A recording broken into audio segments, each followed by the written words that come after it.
what is your hatred for John Cena? Yo, when Hulk Hogan takes a rock bottom better than you, there's a problem. There's a problem. My man.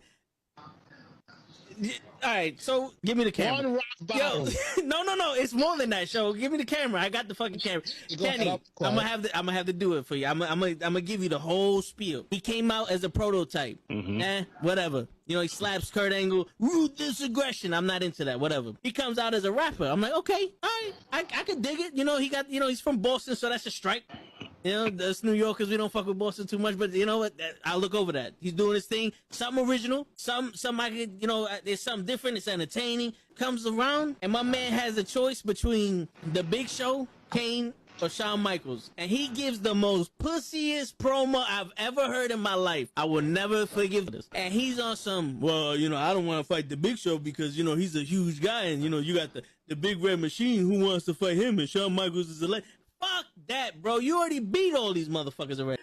Her return on SmackDown.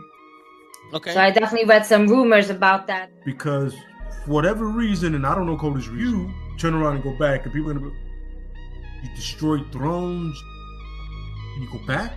We have been doing this shit for ages, and he still doesn't know how to take it right. Trust me. That's it. I got you. My man, he collapsed with the kick. That's what I was doing. That's the way he didn't collapse during the sun. It was the kick. And he's not even in his fucking chair when he gets in this fucking thing. He's not even in his fucking chair. Yeah, but he thinks, oh! There he goes. Both matches without the wrestlers were in the table. And on that note, everyone, it's your friendly neighborhood. I stay loose, I stay hype. I stay loose, I stay hype. I stay loose, I stay hype. I could do this all night, cause I do what I like. Yeah, I do what I like. Yeah, I do what I like. Sipping goose, sip is right. And I go with the flow. Yeah, I go with the flow. Yeah, I go with the flow. Cause I know I'm the show. In the zone, here I go. In the zone, here I go. In the zone, here I go. Yeah, they know I'm a pro.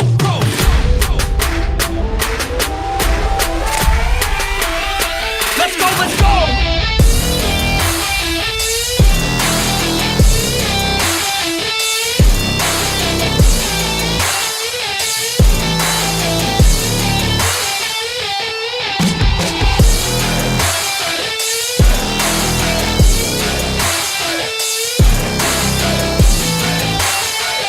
Yeah! Let's go! Here I go, I get lit, I get hyped for this shit! Right.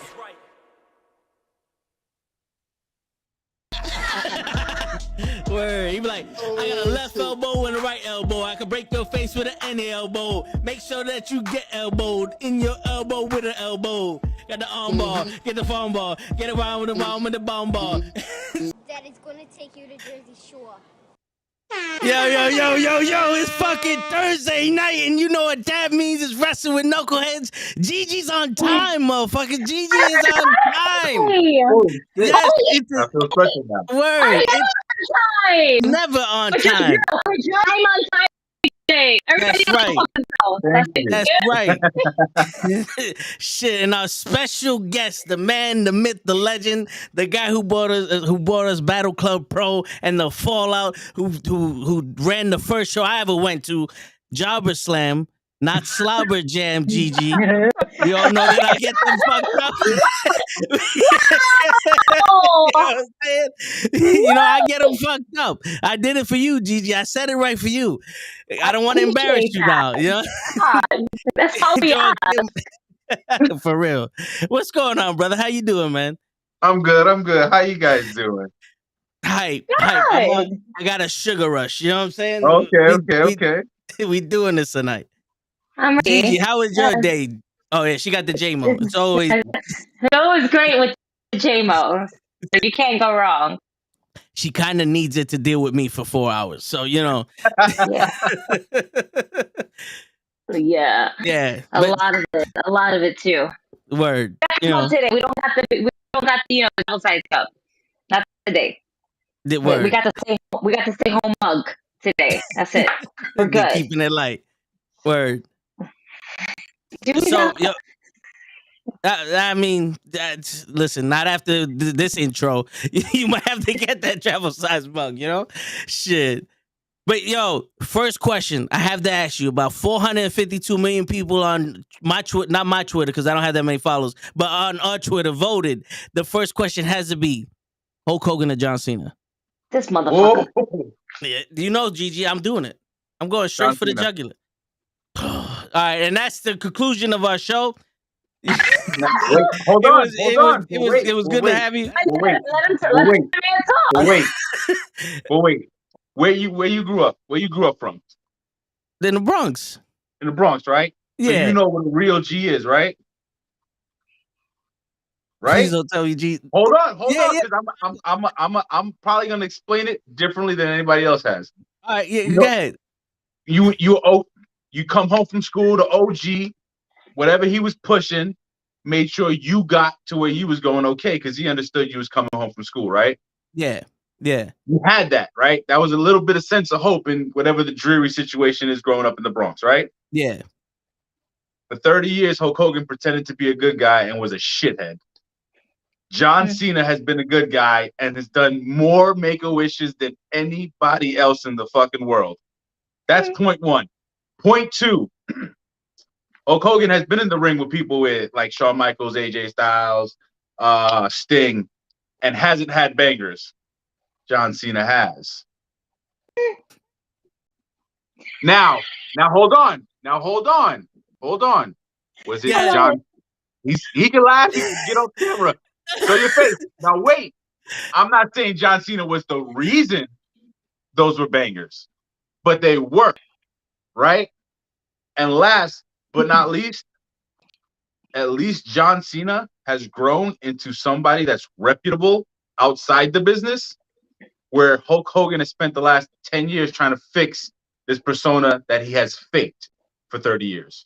So, to quote Seaton and Yardley and Wilkins, fuck Hulk Hogan. Thank you. All right, yo, listen. I see that you take yoga on the side because you stretching out here. I'm stretching. I'm fucking with you. Listen, you bring in their personal lives, all right? That wasn't the question. Okay, business. Cena has done more in his time with the E in terms of making them money. Let's not account for inflation, because that's a whole different argument we could have. Well, but in his time frame, he has made more than Hogan. That's one. Two, Cena has been the engine that's driven those last $3 billion deals, even though he's a part-timer, because he catapulted guys like Roman and AJ and Seth to a position where they could make 3 different billion-dollar ideas. Hogan responsible for WrestleMania, absolutely, but Hogan wouldn't put anybody fucking over ever. No. He put Taker over, and 6 days later won the title from him. Come on, he was in his 50 and he took the undisputed title. Come on, bro. Cena made people. And I would watch a Cena match 10,000 times before I'd watch a Hogan match. Because are you forgetting about the Nexus? Are you forgetting about? You say he buried the Nexus? Yeah. Who's one of the biggest stars in AEW right now? Daniel Bryan. First of all, they've been sucking on Daniel Bryan's dick since he was born. I don't want to hear that shit. That's all fine and dandy, but I'm guessing your argument for Cena. Your argument for Cena is that he's not the best wrestler in the world, right? No, it's not. Well, first of all, it's not even that. But what's the beef with John Cena besides the So you listen to the intro. You listen to the intro. That's all I need to hear. No, but listen, bro. First off, he went from being the prototype to being a thug, like you just said, the real OG. Okay. How many real OGs we had in the WWE? How many people from the hood or portrayed from the hood that we had that was serious in the WWE? Not one. Bad News Brown? That's not true. No. Devon Dudley, Taz. No. I'm talking about actual gangsters. Like Taz was a tough guy, and they used him for like 3 months. And when Lane was a jail. Yeah, but he was ECW. I'm talking about WWE, because in WWE he was hardcore. He was a hardcore title. I'm talking about serious. You're talking about like start main event play. WWE? Yeah. Cena's time in was it USA Pro or the promotion he worked USPW, whatever it was in Ohio Cali Valley? It was no, because that was their feeder system. So you would count that as lineage. Right. His time in the Indies was fractional compared to Hogan's time in places like AWA and Japan. Wait, say that one more time, because so Hogan's time on in the territories with places like AWA and the Crockett's or whatever the case may be, the original FCW. His time in those places, those territory places, was longer than Cena's time on the West Coast. Was way longer than Cena's time on the West Coast. So Cena's not only got more lineage and longevity with the WWE in terms of consecutive years, but he's also had most of it. I would say maybe 90 to 95% of his career is WWE, where Hogan's is more like 75%. No, I'm not talking about lineage. Well, all right, so I'm going to ask the question in a better way. I'm talking about people that weren't R-Truth in crime time. You know what I'm saying? Like, we didn't get too many characters that were portrayed from the hood that weren't jokes. Okay. All right. And he was built as, okay, here goes the guy that's gonna be the United States champion, and he won the world title. He's wearing the jerseys, he's looking like us, he's rapping, all that other shit. And the first chance he gets, he turns into a fucking Marine. He can't even salute right. Come on, yo, no, you're not for nothing. So, I was a student of the Thugonomics back in those days. I'm not gonna lie to none of y'all motherfuckers. I like John Cena Thugonomics. And then 1 week he just came up with his khaki shorts and his Kmart sneakers and his snapback wasn't even a fitted no more. You don't bend the brim. You know this. He dared to do something that wasn't being done and was different. Whereas Hogan, when he got stale, what did he do? Oh, let me hop on these other dudes. Bro, Hogan wearing a bandana, Hogan wearing a do-rag. That wasn't Hogan. That was Nash and Scott Hall's hip-hop influence and him like, oh, let me steal this shit for the rub. Come on. Nobody's faking Hulk Hogan, bro. There's only two people that would have made that NWO turn as big as they did. It was Hogan and Sting. Correct. And you know that.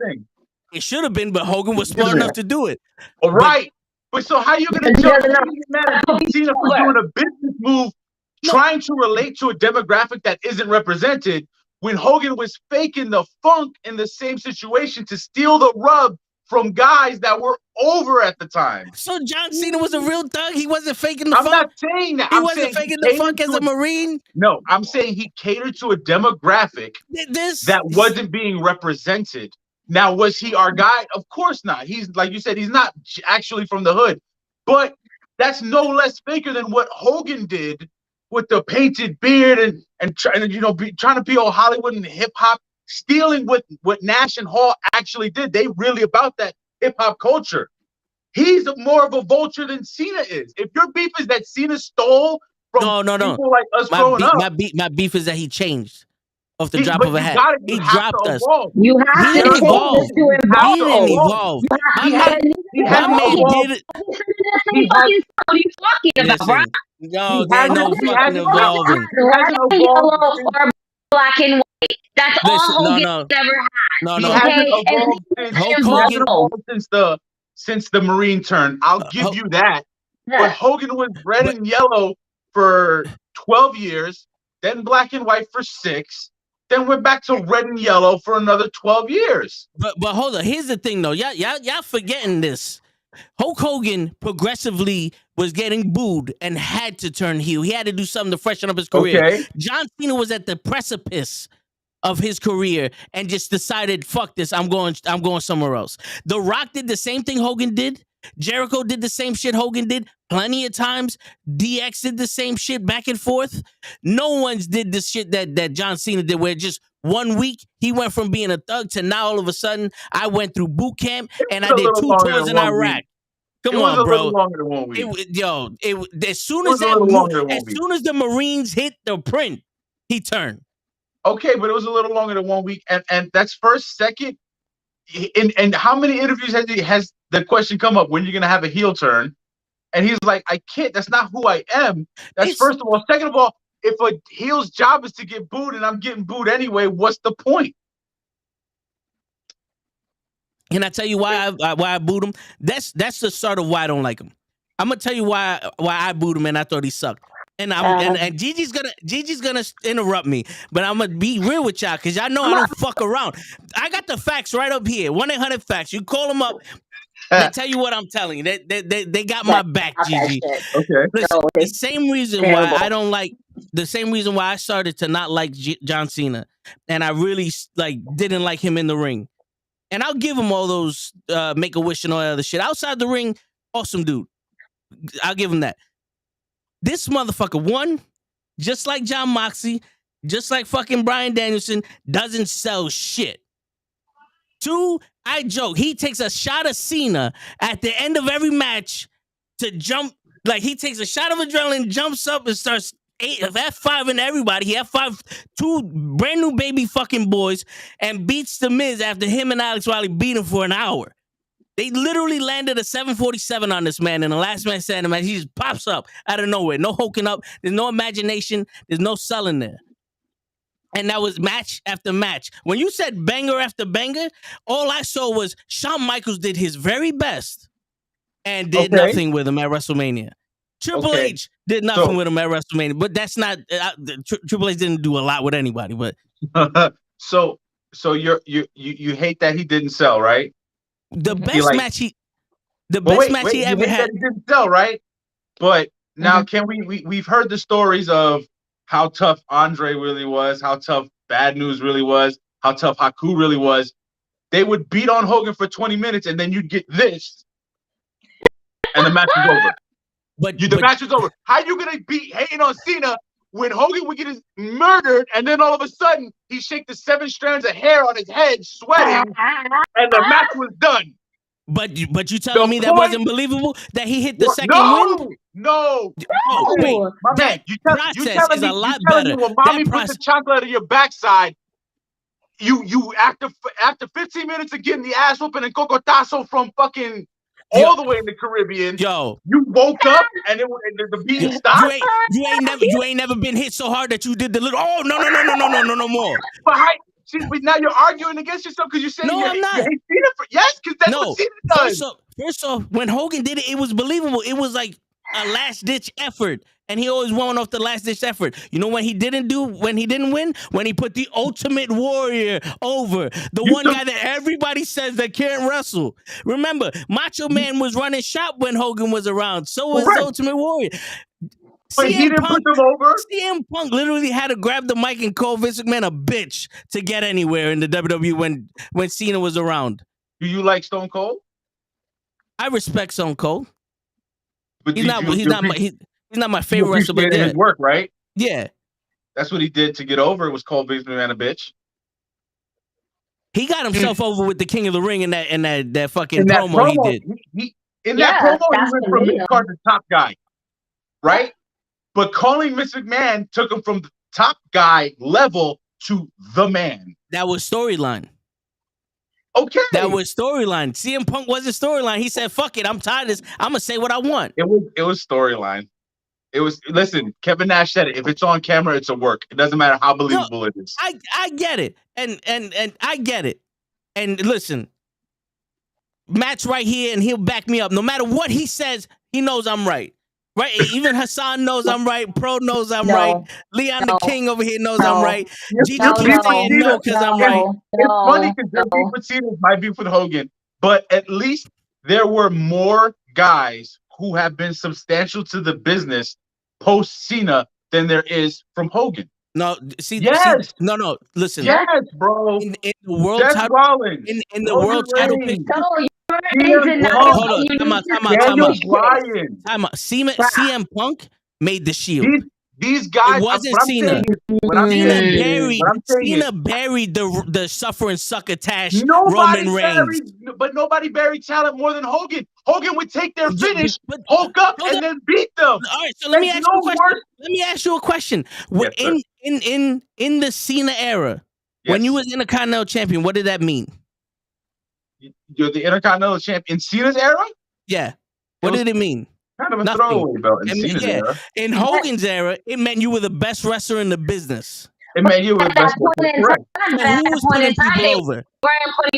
they weren't putting a focal point on the IC title at that time. Because they were putting a After a focal while, it point on became Cena. after a while, because it became a fucking joke to actually have it. All Because they right? put the There's focal always point on Cena. no, because When they Hogan didn't give was a fuck when about Hogan was running it, I they get didn't what give you're a saying, fuck about but the when title. Hogan was the Hogan man, everybody Hogan was was the guy, being right? Hogan was the but, guy, but right? everybody was being looked at. We had Macho Man and Ricky the Dragon Steamboat best match of WrestleMania until Shawn Michaels and Undertaker WrestleMania 3, right? Okay. And then Cena happens. We don't say those matches anymore. We don't see that those other storylines, those other character building Well, what moments. does Hogan have to do with that, though? You can't give Hogan credit for Macho Man being the best worker in the 80s. I'm not saying I'm giving him credit. What I'm saying is he didn't overshadow them. He didn't make them any less relevant. They were just as big as him. He was the champion, though. Cena was was just as the big as him? You're telling me the Macho Man and Are we the talking Ultimate now? Warrior wasn't as big? Are we talking as fans who are As appreciating fans. what? I'm not talking about making money. Wait, bro. We're Go This talking is why as we can't fans have people who are on the air. This is because of you. We're talking about fans who are appreciating what's going on in the ring, or we're talking about money. We talking about fans that appreciate what's going on in the ring. If it's money, then absolutely Hogan overshadowed everybody and their mother.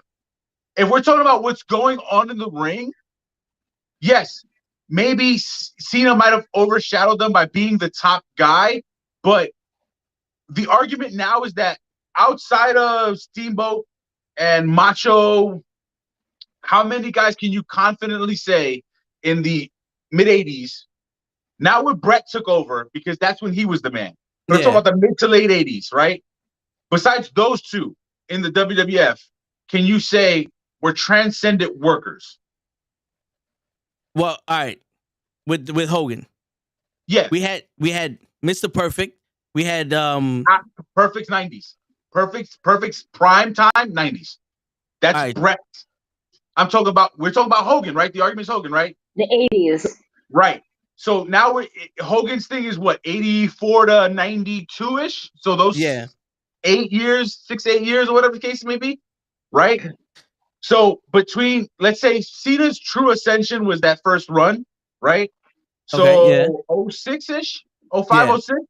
And let's say he went part-time 18, so 12-year span. Yeah. Edge, Batista. You talk about guys who had great matches and also were top guys. Like Batista, I wouldn't say had great matches, but he was top guy. Yeah. Randy Orton, right? You name an evolution, but you're Punk, okay? Punk, Daniel Bryan. Like there were more guys who had that top guy spot. Hogan suffocated that top guy spot. So yeah, maybe we weren't talking about everybody the same way we were talking about Cena because he was the top guy, but he shared that light with everybody. But Hogan's in the era where the champion was champion for multiple years. You had $1 Million Man who was the main reason for WrestleMania 4 with the tournament. Okay. You had Jimmy Superfly Snuka, Roddy Piper. How many stories do we hear of this guy was supposed to be the guy, but Hogan didn't want to do the job? Cena did the job. Cena would do the job. Cena would put Orton over. I was there when Cena put Rollins over. I was there when Cena put AJ over. Like, Hogan didn't do that. Did he really need to put AJ over? AJ Styles is a once in a lifetime generational star. AJ Styles is the greatest wrestler ever. Yeah, he is. That's what I'm saying. Like, if I'm he didn't put AJ Styles over, he didn't need to put him over, but he did. He did. Hogan wouldn't do that. Hogan suffocated that spot. And the only reason he did the Ultimate Warrior thing is because he was probably getting stale there and they realized it. Maybe. From what I understand, there was supposed to be a rematch that never happened. He did the job because he was like, I'm going to do the rematch. Which, coincidentally, is probably why 20 years later, when he did the match with Michaels, he was like, well, let me go over first, and then I'll do the job for him. He goes over. Oh, my back. I can't do the fucking job now. There was no rematch with Ultimate Warrior because he couldn't even last a year without fucking that up. Warrior fucked that up himself. That's a Warrior thing. What I'm saying is, how many times has Hogan in the WWF put a guy over and kept him there. He put Taker over, and 6 days later, he took the belt back. How many people were on the same level as Hogan? They might not have been champion, but on the same level as Hogan. Versus no one in his era, nobody. Macho Man wasn't on the same level as him. The Warrior wasn't on the same level as him. You're talking about overall popularity and merchandise sales and ticket selling and notoriety? No, I'm talking about standings. Because you want to talk about Hogan suffocated the world title, we still had a title that proved that you were the best wrestler in the business. But if you're talking about work rate, you're gonna sit here and say Hogan's a better wrestler than Cena? You seen this shit in Japan? Have you seen John Cena sit on his ass on a rock bottom? Armbar in Japan, and that's everybody's argument that he could wrestle. Right. John Cena gets suplexed by Kevin Owens, and everybody thinks he could wrestle. What was that? Come on, bro. John Cena gets one suplex done by Kevin Owens, and everybody thinks he can wrestle. He's so bad, he got Sami Zayn hurt on his entrance. What I'm saying is, listen, when John Cena was champion, it's not a coincidence that the Intercontinental title lost its value, the United States title lost its value, the tag team division lost its value, but they were at the height of their precipice when Hogan was there. How is that Cena's fault that he's the WWE champion, though? Because they put everything on him. They didn't. You want to talk about suffocation? Like right now, SmackDown. Name me something other than the bloodline. That was a decision made by the man in charge. See, look, even Kenny saying that y'all saying is bullshit. I can't. No. See, so blame Cena. He's talking about you. He's talking about us. All right, he's talking about you. Hello, young lady. So she brings her daughter out here to hit me with the chancleta? That's it. You did, no, Randy's not going to hit nobody with the chancleta today. What's Hogan's top 3 matches of all time? Him and Macho Man WrestleMania 5. Okay. I wouldn't say it's his top match, but the Warrior's top match, WrestleMania 6 with the Warrior. I want Hogan's top matches. All right, that's good. Give me a second. I gotta go through all of them. Why you gotta think so hard? Because he had more than 3. Bro, you have one good match with John Cena in the pocket, and I'm giving it to you with Kevin Owens. Punk, Owens, Zayn, Cesaro, Rollins, AJ, Brock. Come on. Those are all better. But hold on. Now, if we rewatch those matches in our mind, what was that match mostly? Them beating up Cena. Right, because why? He wanted to share his spotlight. Puts people over. You know who else gets beat up during that whole match? Hogan. Yeah, but who wins? Cena. Hogan. Cena wins too. Cena wins too. How many times has Cena been champ? 17, 16? Yeah, he's one away from laid down 16 times, right? So did Ric Flair, but that don't mean that he's the best. Well, but that's everybody's argument is that Ric Flair is the greatest wrestler of all time. Why? Because he gave. No, first off, everybody's argument Ric Flair is the greatest champion of all time because his matches were the greatest of all time. His matches were dope. And I'm not disputing any of that. But you know what I'm saying? It's like the fucking MVP lost for 2 years straight. Is he the greatest wrestler? No. So, but, you know what I'm saying? Like we're arguing the same point for the different people. That's the problem. It is a problem. So we can agree that Gigi should have never asked this question, and that the chat is wrong, and that's it. Shit, Hold up.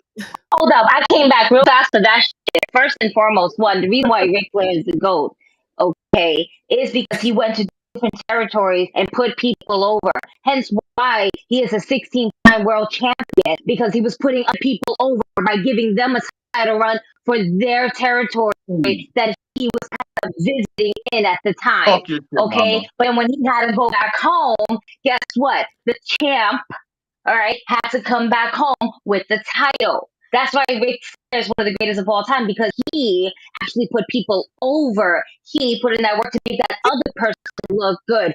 You can go fuck yourself by saying that I brought up the fucking question. Fuck you. Go fuck yourself. You fuck. Okay, we're gonna get into this. First off, Now, I gotta go back and be your mom before I have to come back and cuss you out. Unbelievable. First, y'all just gave shit to Hogan for doing that to Undertaker, for losing Undertaker and then beating him on Texas Tuesday. Y'all gave shit to Undertaker, but when Ric Flair does it, he's the guy. That's not even long enough. Hogan did. Hogan did bro. it. Come on. Hogan gave the title to Undertaker in 2 different generations. The denial. Don't forget about that. The second time, people come on the show. You come and embarrassing us with this bullshit. Your bullshit ass 1-800 facts about Hogan and shit like that. First off, unbelievable. You calling me short is embarrassment. I'm the tallest podcaster in New York City, and some people say the world, Gigi. Okay? Goodbye. No, unbelievable. Some people say the world. Hey, come fix your boy. He needs to fix it. All right? Yeah. I can't do this shit every week, man. This is why I drink. Stressing me out. I'm breaking out here. I had to fucking put makeup on so I don't look so crazy. But you talk crazy. I'm speaking facts. This is supposed to be a nice interview. We're supposed to be cordial. No voices were supposed to be raising. This fuck out of here. Shit. See, show's not here, but he knows I'm right. Yes. See? I get someone to agree with me every chance I get.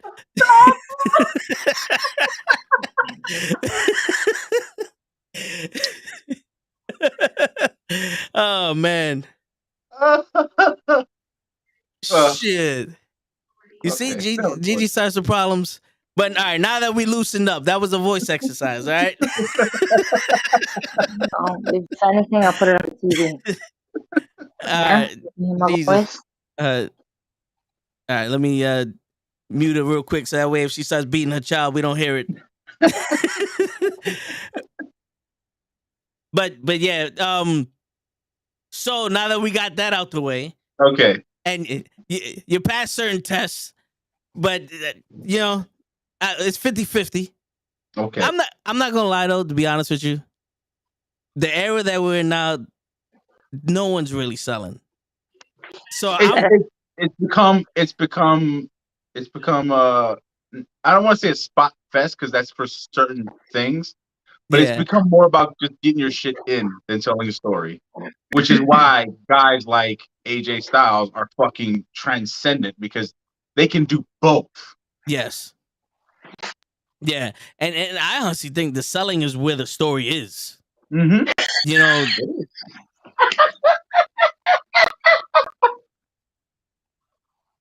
I'm sorry. Wait, were you listening to me laugh? Yeah. Oh my god! I thought I had my shit on mute. I just started laughing at Kenny's question. My bad. Oh, good question. See what I mean? We was having a nice conversation. Let's talk about Dom and why he's money.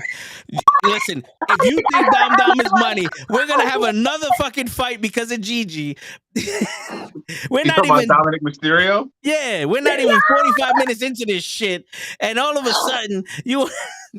You're picking a fight, man. You're picking a fight with everybody that comes on the show about fucking John Cena and Hogan.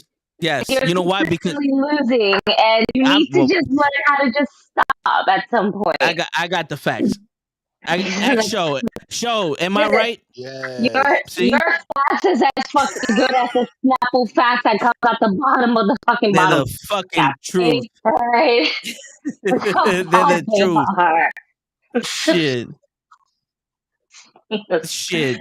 Besides, I do this so that way they loosen up. So by the end of the show, they can give Sasha Banks my number. You know what I'm saying?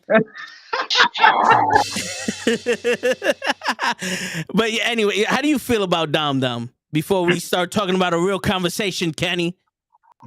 Dom Mysterio? Yeah. He don't even want to call him Dom. You see that shit? He's got a bright future. He definitely has got the chicken shit heel thing down. And at what, he's like 20, 21? Like at that age to have that down already? He might be younger than that. Shit. But yeah, to have all that down already at that age, to have one of the greatest luchadors ever as your dad, to have that guidance, to be in the biggest company in the world, before you're allowed to fucking legally rent a car. Like, he's got a lot of things in his favor. He's got to get the look a little more down. He still kind of looks. He looks like it looks like he's still developing his body, so he's not got. He doesn't have that wrestler look. Like, I want to say him and Finn are probably the same weight, but Finn looks like a legit wrestler. Yeah, he does. And Dom does. He's not there, but his body's still developing. He's got a lot of great things in his favor. Can he be money? Absolutely. It's all about if you do the right thing, if you get the right catchphrase, if you get the right move, if the machine is behind you the right way. But can he be fumbled because he's still in his infancy? Absolutely, because it could be a Drew McIntyre situation where he has all those things in his favor. He's fumbled. He hits the indies for 5 or 6 years, and he comes back and it's like, oh, this is a different person. So yeah. I think he definitely got money written all over him, either short term or long term. One way or another, it'll work because the fact that his last name's Mysterio and he has all these things already on his side is, I mean, unless his, God forbid, knock on wood, his life falls apart, there should be no reason he's not a big name going forward. So real quick, Kenny's gloating because he didn't hear what you said. He didn't say he is money. He said he can be money. There's a difference between is and can. Because if you saw his face when you asked that question, Kenny, right? Is money right now? No. Not at all. Right now, no. Not at all. Money? Absolutely. But then, like, he's with Finn Balor, who's one of the best in the company. He's with Rhea Ripley, who's one of the best in the company. Damian Priest has been, I mean, I don't know if you guys, how much you know about him as Punishment Martinez, but the transformation he's made to be this person now, he's busted his ass to be money. Like, Damian's money now after everything he's gone through. Yeah. So you get to, it's just gonna happen. Like, for the most part, through osmosis. Doesn't necessarily happen with everybody. Like, it didn't happen with Luger and the Horsemen, but like, it can happen where you get around the right people and you have all these things pushing you to be money. There should be no reason he's not money in the future. Money right now, like, if he separated from Judgment Day, what would make him anything right now? At this moment, nothing. Yeah. So the possibilities are endless for him. But money right now on his own, absolutely not. Well, the biggest thing he got to get over is being able to speak without that shitting grin that it's almost like it's a joke. I feel like that's a part of it, though. No, but you know when people like put the camera on, like say something to camera and they do the my name is you know the way. I feel like that's what that's him. Even when he tries to be serious. I beat up my father because he put the tree up in November. That was funny, though. Come on, that was funny. When Rhea laughed, that was funny. I enjoyed that. But the thing is, it's not because it's November. You did it before Thanksgiving. That's when you get your ass kicked. Not because it's still November. No. He needs to learn his reasoning. He needs to learn. You gotta put respect on that fed knee, bro. Yeah, you know what I'm saying? Shit, and he's fucking Mexican, so he should know about that shit. And if he don't, he's never gonna be money, ever. See, and Kenny keeps changing his life. This is why I say I got the facts, because I say the same thing to every single person, no equivocation. Now Kenny all of a talk about saying we saying the same thing. I said he could be money someday too. Nope, that's not what you said, Kenny. You said he's money now. Shit, you thought he was one of those the fucking lawyer commercials. It's my money and I want it now. That's the fuck you sound like. Let's not do that where we turn another Mexican into a white guy. We're not doing that again. 2020. Yo, listen, he's looking like one of those teens from the teen movie that don't know what race he is, and he's in the rich white, high school and shit, And fucking Rhea Ripley is at hey guys, you want to smoke some weed? But listen. You hang out with money, money just happens to fall in your pocket. He's doing the right thing. They're doing the right thing, but shit. Listen, I think Dominic made Rhea Ripley a bigger star than she is. But that's only because it showed more light to her, not that he's helping her out. I think the spotlight is more just on her. Yeah, I think they're just having fun with it. It was the situation. It was knowing that 14 years ago. So if it was 14 years ago, he's 22 now, right? Give or take. It was knowing 14 years ago. Huh? 25. He's 25. I looked at him. He's 25. Wow. He's 25. Still didn't hit puberty. Knowing, so then if it was 14 years ago, he was like 10, 11 when it's knowing that the whole situation with him, Ray, and Eddie, and the "I'm your papi" thing, Yeah. ended up translating to Rhea, and she's like, "I'm your mommy." So it's nostalgia coupled with this new person who is actually really fucking good in the ring by herself and as part of this stable. So it's Yeah. like the circumstances. Because she was already a top star, it just ramped her up a little bit. So she went from 11 to 12. No, yeah. I'm liking her more now than when she was right out of NXT facing Charlotte Flair, because I think Charlotte Flair kind of like threw a bucket of ice water on her heat. You know, but listen, that's not another conversation we're gonna get into. What I want to get into is, my man, you're running your own wrestling organization. Like, one, how does that feel? And two, how hard is that shit? It's so fucking hard. I can imagine. So fucking hard. Give us a day of what your day looks like as running your whole show. The day of the show, I'm the first one up.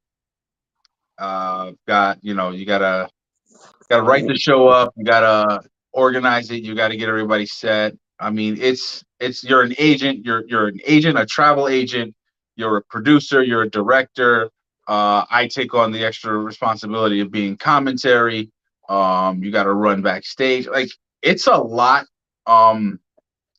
That's why I try our best to spread it out, because it just where's it lessens the load at the moment, so you can spread it out over time.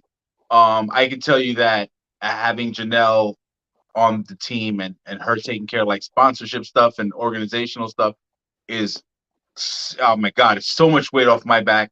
Having Red taking care of apparel and merchandise and money the day of the show, like that is just such a huge monkey off my back. It's easier now that I have a team that's like consistently got my back, and they know exactly what it is to do. Before I had the full-fledged team, it was fucking a nightmare. I felt like I was aging way too fast than I really am. They definitely added years back onto my life, helping me out. But what's most important is the feeling, because it's never about me. You can ask people. I don't ever say you worked for Battlefield. No, we worked together. I own nobody. This is a very familial thing. It's about making sure that these people that I believe in have the proper platform so that they can be way more successful, so that we can have those moments where, like, oh shit, this dude's from the hood and he's on TV. I got somebody to look up to. Oh shit, she's real.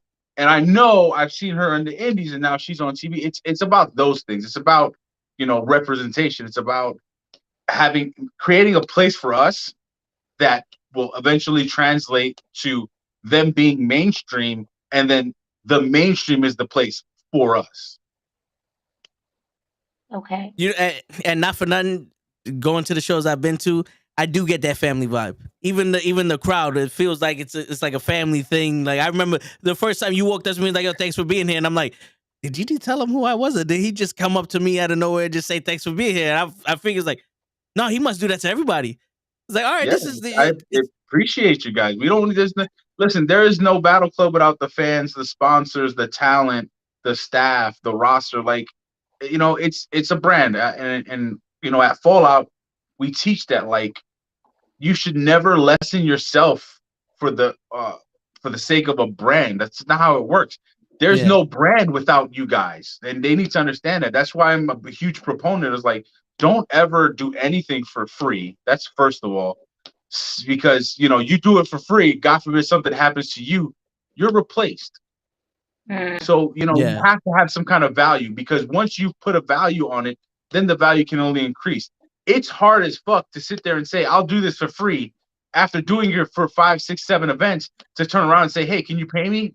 Why wouldn't I just go, well, you were doing it for free. Why am I going to pay you now?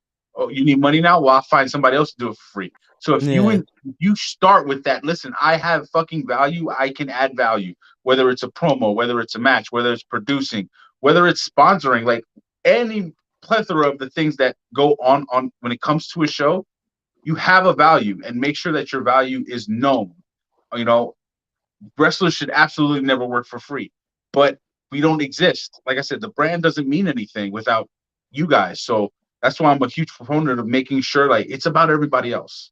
It's not about me. Like I can set the situation up, I can set the stage up, I can put the fucking ring together, but it's about everybody else because that's what that's what I want. That's what I saw growing up. You know, my mom was busting her ass to take care of 4 or 5 kids because she wanted us to be better than she was, because she saw her mom hustle to make sure that her 5 kids were taken care of. So like that's my outlet now, is doing everything I can for a Matt Awesome, who's been super fucking impressive the last 2 times we worked together. 4 guys at the Fallout like Gamble and Cuzzo and you know, guys from other schools. And I'm not an idiot. I know that there's nothing proprietary about independent wrestling. They're all independent contractors. So I have no problem utilizing the main event who come from House of Glory and putting the tag titles on them. I have no problem utilizing A-Game, who's from T2T, because he's absolutely incredible. 3 of our 4 coaches are from Johnny Rob's Unpredictable School at Gleason's. You know, like, I get it. Everything in this business is for the wrestlers to get over. But this gatekeeping thing that happens is just so stupid to me. It's so stupid. It should always be about pushing the talent forward. Why? 2 reasons. That shit comes back. When you do good for people, it comes back. It might not be a day, a week, a year, a decade, but it does come back. And if you feel it never comes back, at least you have the sense of satisfaction to know I helped. You know, I helped. I did what I could. On top of that, if you put the right people in the right places, then things start to turn around for the business as a whole. And we get away from those speaking out movements. We get away from people being canceled because they let shitheads into the wrong spots, and the right people who will push the right people are in place. So it should always be about making sure that the business is better than we left it. And the only way to do that is to push forward the correct people, the people who want the best for not only themselves, because as selfish as this business is, it can't just be about you. It's got to be about the next man. I've always said that. It's like, how is something when you're putting on a show with a bunch of people, how can you be selfish when it's supposed to be like a team effort? Yeah, but like my coworker tells me this all the time. Like, Denzel Washington comes from drug money. A drug lord would put him on. And it's like he had it, and he saw the talent in this kid who is now one of the greatest actors of all time. Like, that should be everyone's mission, because everyone's life is finite. But if I can affect the life in a positive way, and then that person can affect another life, then the positivity just continues to grow and spread amongst everyone else. It should always be about another, because you're going to live your life naturally being selfish, because, you know, it's the survivor instinct. But the problem is, when you get in those moments and you're just surviving first, you're not doing anything for anybody else. And at the end of the day, do you feel complete? Like, how many of these millionaires and billionaires, you know, unfortunately, like, they have these breakdowns in these moments. We're seeing it with all these famous people. It's because they don't have a sense of fulfillment. Like, today I saw Mr. Beast is on the cover of Forbes. Like, all he does is give back, because he realizes he doesn't need everything he has. Yeah, that's beautiful. That should be everyone's mission, bro. If everyone helped everybody else out, the world would be in such a better place. We wouldn't have to worry about war and famine. What we would worry about is the natural disasters that we can't fucking control. But like, that's everyone's narrative is me, and all that shit ever does is drag everyone else down. Yeah, and when there's enough of me, everybody separates. There's no one together, and it's harder to do things. Exactly. Like, there's a motivational speaker I listen to, Les Brown. He goes, "It's, you know, it's not about what you take with you; it's what you leave behind."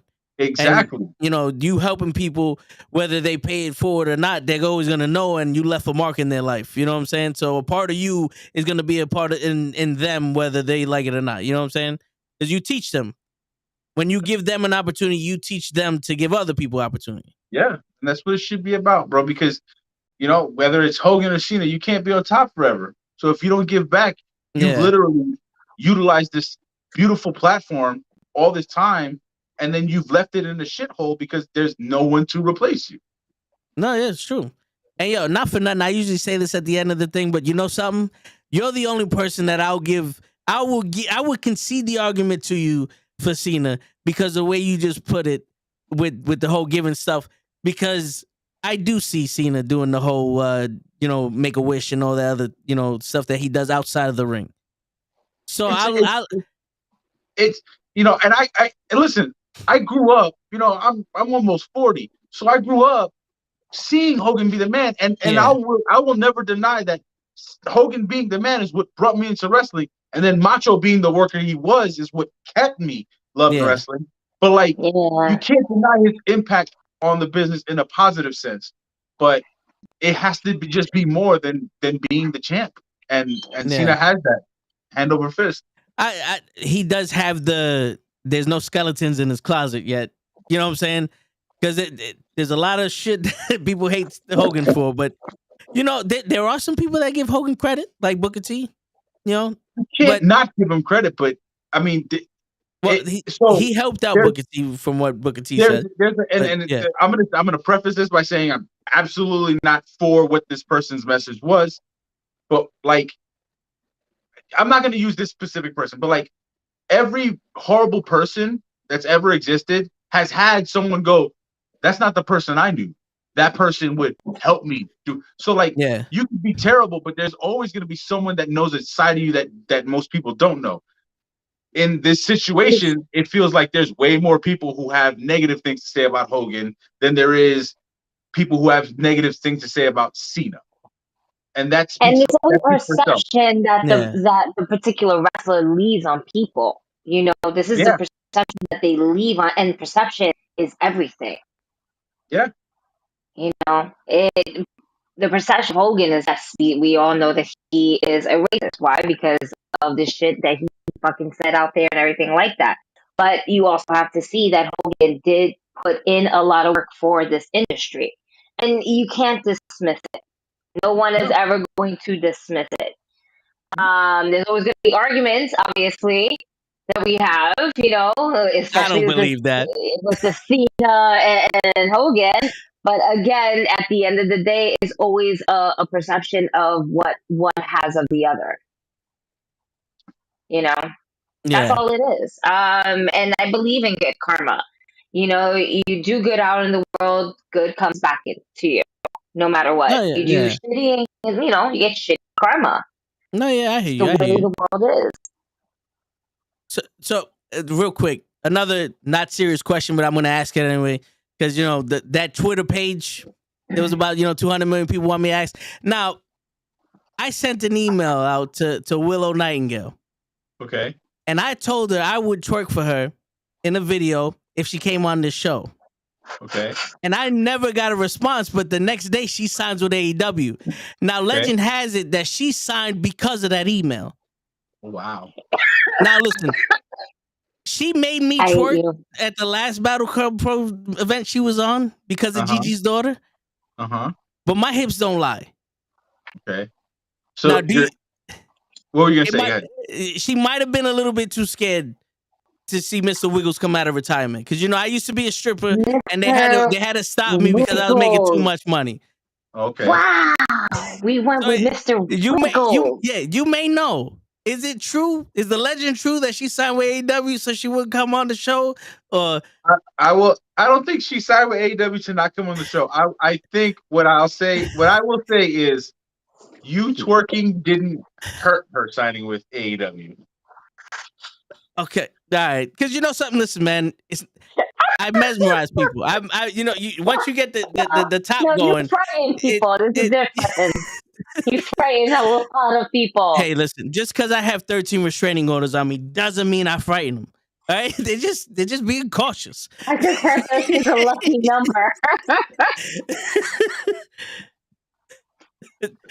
Everyone loves Jello, Matt. All right? No, but all right. So going back to running the show, how difficult is it to get some of the talent that you have? Honestly, by the grace of God, by the universe, whatever it is you believe in, I haven't had much trouble landing people that I would like to use. Off the top of my head, I could say maybe there's been two talents that I really wanted that I couldn't get, and it wasn't so much that they were just, they just didn't want to do the show. It's just like things just didn't work out. I've been really good. I don't, I think Battle Club's built a really good, strong reputation to make sure that they always try to take care of the workers. They always try to, make sure that they ensure their safety, and they feel appreciated. I think that's what's made it easy for me to pretty much utilize anyone that I've wanted to. It's a sense of feeling like part of something, like you don't get it doesn't come off. From what I understand, from what Talent has said, it's like when you work with us, it feels like you're a part of it, and it's not like you're just going to a booking to do a match and get paid. Yeah. And I love that because, like, we've all had that. Oh fuck, I got to get up and go to work. Like, and nobody likes that. Nobody likes that. Now, I'm blessed to my day job. I adore. I love it, even on the tough days. Because I build connection with students and stuff like that.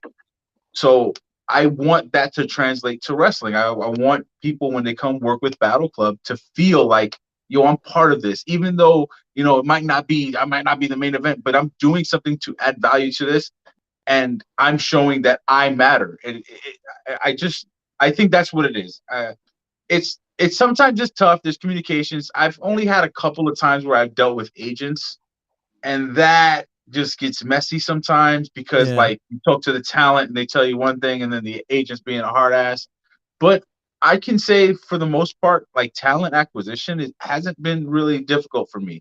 I really think that the feedback that wrestlers and sponsors and fans give back when they talk about Battle Club is the reason why. So it's, again, it's not really me. It's just like, I provide a platform, I provide an environment that everyone seems to enjoy. And, this is a good place to work with. This is a good place to showcase your talents. So, yeah, I think that the toughest thing is just getting people in the seats, especially, now, like, everything is so expensive. They're talking about recession, possible depression. Like, it sucks, like, and if I had it, I wouldn't charge for a show.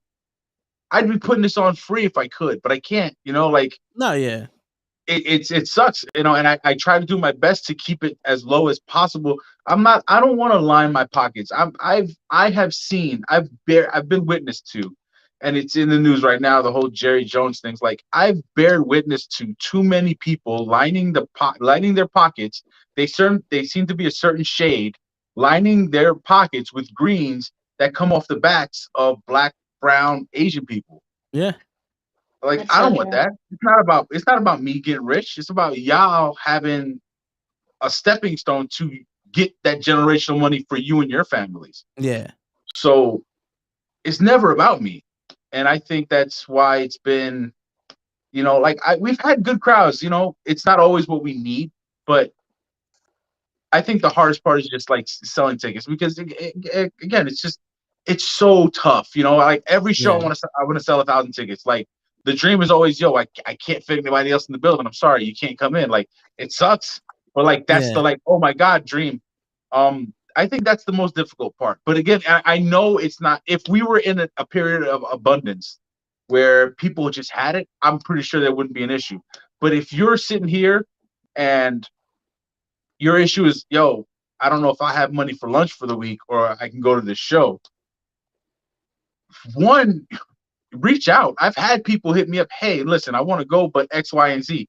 Okay, how can we work with, how can we make work? Like, I'm about making it work, because I would rather people enjoy the product as much as possible and make it as easy as it can be for me to make sure everyone's taken care of, than be a stiff, stern, no, you have to pay, it has to be this, then not have many people enjoy the product, which means, well, that's more on my end to have to take care of, which hurts me more. Like, if we can make it so everybody wins, that's all I want to do. Nah, I hear you. And you mentioned before that like, it wasn't you, it was the environment, but you set the tone for the environment. You know what I'm saying? Like, like there's one thing like doing this podcast. I had to learn that when you're running the stuff, you have to set the tone and the vibe you give off. Even the little few times I met you in person, you give off this wholesome, like this is a family vibe. Like you're appreciative and all that. That's something that people can trust in and they're comfortable in. And it's not like if someone else was in your spot, they'll be able to do what you did. You know what I'm saying? Because that's something that naturally comes out of you. And and you get. I appreciate the kind words, man. But like I said, it's growing up. I didn't have it. Growing up, I couldn't go to shows. Like I didn't go to my first wrestling show till I was like 18, bro. Like my first WWE event. I went to one indie event when I was 12, and we penny pinched for me to go there. And my brother-in-law is what really helped me get there. So like if I could, if I could make it work for everybody, it's always about giving back, bro. Like whatever it is I could do, whatever it is the company could do, whatever it is the students, the wrestlers could do, so that for those 3 hours or 2 hours or whatever the show is, like the problems for you forget that you got a light bill due. You forget that you got to pay rent at the end of the month. Like it's about making people just feel alive without having to kill themselves. So I see what you're saying, and I don't want to pat myself on the back, but the fact of the matter is it's always about others. It's always going to be about others. It's who I am. It's how I was raised. I saw my mom busting her ass. She would always make sure we had, but then she'd always look out for the neighbors. She'd always look out for my grandma. She'd always look out for my grandma's neighbors. And then, again, my grandmother was my everything. She made sure all of her grandkids were okay. All of her sisters, all of her brothers, their nieces and nephews. And it's just like talking about a poor woman from Brooklyn, but she made sure everybody was okay. So I'm just taking what I saw from two of the strongest women I've ever known, that I've been blessed to have in my life, and I'm doing it on a more community-based level because I grew up in the style where it was tough. It was tough for everybody. Yeah, and all you really had was that community back in the day. Yeah, man. Yeah, and we're losing some of the community nowadays, but where you can find it though, and it's genuine, it's irreplaceable. You know what I'm saying? Like you don't want to pat yourself on the back, but I'll pat you on the back, bro. You know what I'm saying? Like, listen, man, I understand the humbleness, but I'm also the type of person, I'm not gonna let you sit here and not feel appreciated yourself. Even though I'm not saying you don't feel like you're not appreciated, but I feel it, and as genuine as a person I am, I want to let you know that yes, you also. You know what I'm saying? Thank you very much, man. I appreciate that. No problem, bro. Now, you mentioned your mom motivating you to be how you are. Like, what motivated you to want to, have a wrestling company and get you in that business? So, lifelong fan. My earliest memory is Tito Santana and Macho Man Randy Savage. TD Garden now was the Boston Garden back then. Yeah. That's my earliest memory of wrestling. So lifelong fan, watching Saturday Superstars and, trying to stay up for ECW. Like any moment I could get wrestling in, I would watch wrestling. Having AWA tapes and, old WCW tapes and all those things. I started to see, it was with the advent of YouTube, this DIY thing is really taking off. We're going to skip doing this and just do it on our own. So I started seeing that. I started around 2010, really started watching indie products and stuff of that nature. Started a Facebook group because it's funny. I started the Facebook group because all I saw online was people bitching about wrestling. 12 years later, it's the same. Yeah. But I started it to try to be a positive environment. I just wanted the positivity about wrestling, right? And then I added my cousin, who added his friends that he went to school with. One of them was training to be a wrestler, realized that training to be a wrestler really wasn't what they were doing, but they saw that there was a a market for better production on the independent level. Eventually, they started Battle Club Pro, which is Carlos Aristi. He's the founder. And all him and I ever did was argue. All we ever did was argue. It's just, but it's wild because it's like, all we did was argue because he thought Ryback was the next Cena, and I thought CM Punk was the next Shawn Michaels. We were both terribly wrong. Yeah. But well, damn. but in the arguments, we both saw each other's points of views and the intricacies of how we viewed the business. So when he started Battle Club, he hit me up and said, "Hey, I want you on commentary." And I always say yes to opportunities, because if you fuck up, well, at least you got experience. Yeah. If you say no, you'll never get the experience. So I said yes, and I didn't think it was legit until I started seeing graphics. I was like, "Oh, this is actually happening." So I started studying. I hit him up. I said, "Yo, I just don't want to do commentary. I want to be a partner. I want to be way more entrenched in this." And he was like, "All right, I'll give you opportunity to work towards those things." And as we did more shows, I got more responsibilities. And his mission was real simple. He wanted to do a bunch of good shows in the Bronx. And he felt like I was better for this long term and being able to spread it out more. So he gave the company to me in July of 2018. I tell the story all the time. It's hysterical. Like, we're about to go through the curtains, and he says, "Oh yeah, by the way, I'm done with this. It's yours now." And I'm like, "What?" And then I'm standing next to Brian Pillman Jr. and he looks at me and he goes, "Well, kid, you're in charge." I'm like 10 years older than Pillman. He's like, "Well, kid, you're in charge now." And I'm just like, what the fuck just happened? But I've always wanted to be part of the business, but I didn't want to be a wrestler, as weird as it sounds. Because dad wasn't really around when I was young. It's so weird. All I ever wanted to do was be a dad, but I didn't want to just have a bunch of kids. I wanted to, find the right person and have, a real family so I could be a real father. And that shit never happened. And believe me when I say I've tried, but it just never happened. Yet. Yeah. It hasn't happened to this point, right? Yeah. But here's the thing, right? It hasn't happened to this point. So when I hit 30, I was like, "Yo, I'm gonna figure out how to be in the business one way or another." A couple of years later, Battle Club is a thing. A year later, actually, Battle Club is a thing, because 2015 is when Seth cashed in, right? I believe so. Yeah. So I went to Vegas with my homegirl to go see WrestleMania. She lived in Vegas, so I flew to Vegas and we drove up from Vegas to Santa Clara. And on that drive, I said it to her, and I forgot. I said to her, "I don't know how I'm going to figure out how to get into the business without being a wrestler." And then once I was fully in charge of Battle Club and then also running another company called Innovative, she sends me a message. She goes, "3 years ago, you said you were going to be in the business. Now you're running 2 promotions." And I was like, "Oh shit, I forgot about that."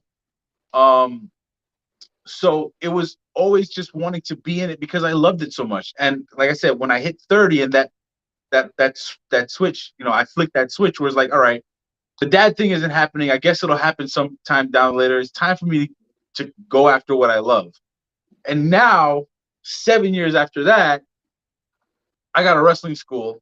I run a wrestling promotion. And I have 33 babies. That's what I call them, even though some of them are around my age. They're my wrestling babies. So I don't have any biological kids, but I have a ton of people that I love and adore and look after and do everything I can to get them in a position to be as successful as possible. And it literally was 3 a.m. in the morning from Vegas to Santa Clara, pitch black road, going 100 miles an hour because she had a Mustang. Yeah, we rented a Mustang. And just saying that, putting it out there, and it happened. And I had forgot that I ever said it. She reminded me years later. That's dope. That's one hell of a story right there. Yeah. That's so fucking dope. The crazy thing, you listed 2 dreams right there, being a dad and being in the business. So you're in the business now, and whichever way you would have got it first, it would have had to prolong the other one. You know what I'm saying? Right. So, exactly. you know, you're still young enough to be a father. You know what I'm saying? So, like that can come. And if you would have had a kid first, you would have still been young enough to have a business. You know, the wrestling thing. You just had to wait a little longer. I don't know, man. Like you would have just devoted yourself to the child, right, and, dude. Because like I said, I didn't have that. Like growing up, man, it was all mom, grandma, and then when I got to like the teenage years, it was my sister's boyfriends and their friends. Like I didn't have a father figure, and I yearned for it so much, and it never really happened. Like now, you know, on the back end, not the back end, but like, you know, as I've matured and I've gotten into my 30s, my dad has been infinitely better, and I love him, and he's great now. But when I needed him, he wasn't there. So if I had a kid, there's no way I would have shut wrestling out. I was like, that's my only purpose in life. So it had to happen this way, and I really didn't realize it until we did that first Fallout show, and we took a group picture, and I saw, I was like, yo, there are like 30 kids here, and this is their dream, and I'm working my ass off to make sure that they can, you know, achieve their dream, and they're working their ass off to achieve their dream. And it was just a beautiful thing to see, because not only did that happen, but like, you know, you should have Mike Law on the podcast when you get a chance. Mike was ready to call it quits. He was ready to call it quits. And when I called him and say, hey, we're opening up a wrestling school, I need someone who's amazing in the ring and who's reputable outside the ring. And he had a resurgence. Jorge Santi was the best independent wrestler in the New York scene forever. He retired because he felt like, yo, I'm not going to get anywhere. He came out of retirement because of the Fallout Shelter. Steve Pena was a spot guy for Evolve, came to the Fallout Shelter, and there's no denying, for the person that lives in New York, he's the king of New York. You can, like, Danny Moff is up there as top guy, Darius Carter's up there as top guy, but they don't live in New York. Pena is New York born and bred and is the top guy in New York. Masha Slamovich, look at her. Impact. She was on AEW. She did NWA. She started, her first match at Battle Club was an untaped pre-show match. And now she's arguably the best wrestler in the world that isn't on a mainstream platform like AEW or WWE. And she's tough. And it's like, all of this stuff is surrounding Fallout. And none of that would have happened if it wasn't for the Facebook group, the arguing, randomly saying, I want to get into the business, becoming Battle Club Pro, Battle Club Pro's principal owner, having that family tie. Like, everything I have now and that I love with all my heart all stem from trying to give everybody else something to love. And that's why I'm going to keep doing it, because everything that means something to me now, I have a 9-year-old nephew. He's on the spectrum. And it's tough because he's kind of in the same situation that I was in at his age. Dad wasn't really around. Dad's around a lot more than my dad was, but he's not there all the time for whatever reasons. So me and him are super close. He now loves wrestling. All of this is because all I want to do is give. And it's like being backhandedly selfish. Like, the more I'm giving, the more I'm getting. I might not have that moment with my baby whenever it does come yet, but I can see a Cosmic flourish. I can see a Cuzzo flourish. I can see a Gamble flourish. I can see kids in the crowd who didn't really care for wrestling lose their mind at shows when Pena wins the title or A-Game is almost win the title. The wrestling club, like, they're part of the family now. Like, all of that wonderful stuff is just me trying to give it to somebody else. And in turn, I'm getting everything that I could ever have wanted and more. And that's so amazing. Like, absolutely amazing. My daughter loves coming to these shows. You've seen her. Awesome. She's ready. She's like, yo, sign me up, but I don't want to get hurt. Like, let me do the hurting. I don't get hurt. Don't touch me. She's like, hey, I'll see you soon. So, coming with you for the chocolate. Yo, Call me. Call Matt, set the date. We're doing this. Yeah, I have an after show match with her daughter. After every show, she beats me up with the chancleta. She's coming for him. Listen, it's all right. She's half the height. But just to the overall vibe where she's like, I'm into this. I want to see what's going on. This is cool. Mom, I love this. This is so fun. When's the next one? When's the January next one? 21st. And I love it because the knuckleheads will definitely be in the building. That's We are right. definitely going for it. Tell me, what is it looking like right now? What is this show? What are we looking forward to now? Let me backtrack a little bit, right? Okay. I've only got one rule when it comes to the management team at Battle Club, and it's like I book. That's my thing. I love putting matches together. I love things being stylistic. So for Jobber Slam 2, Matt was promised a spot, but it wasn't cleared with me. So respectfully, like a man, I told Matt, listen, wasn't cleared with me. Also, I love you. I love your support. I haven't seen enough from you. I need to see more. He understood. So I gave him 2 opportunities afterwards. He knocked those out of the park. So on January 21st at Welcome to New York, Matt's making his Battle Club Pro debut. Okay. Let's fucking go! Yes! There you go. And we announced it at on the anniversary, October 1st. Darius Carter will be facing Steve Pena. For the titles? So they want to have a sit down. They want to have a sit down. So that's going to be coming soon. They're going to have a sit down to discuss the parameters of the match. Okay.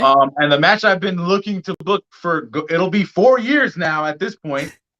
We announced it on his birthday. Wilkins will make his Battle Club Pro debut, and he's going to be wrestling Simon Miller. Okay. Wow.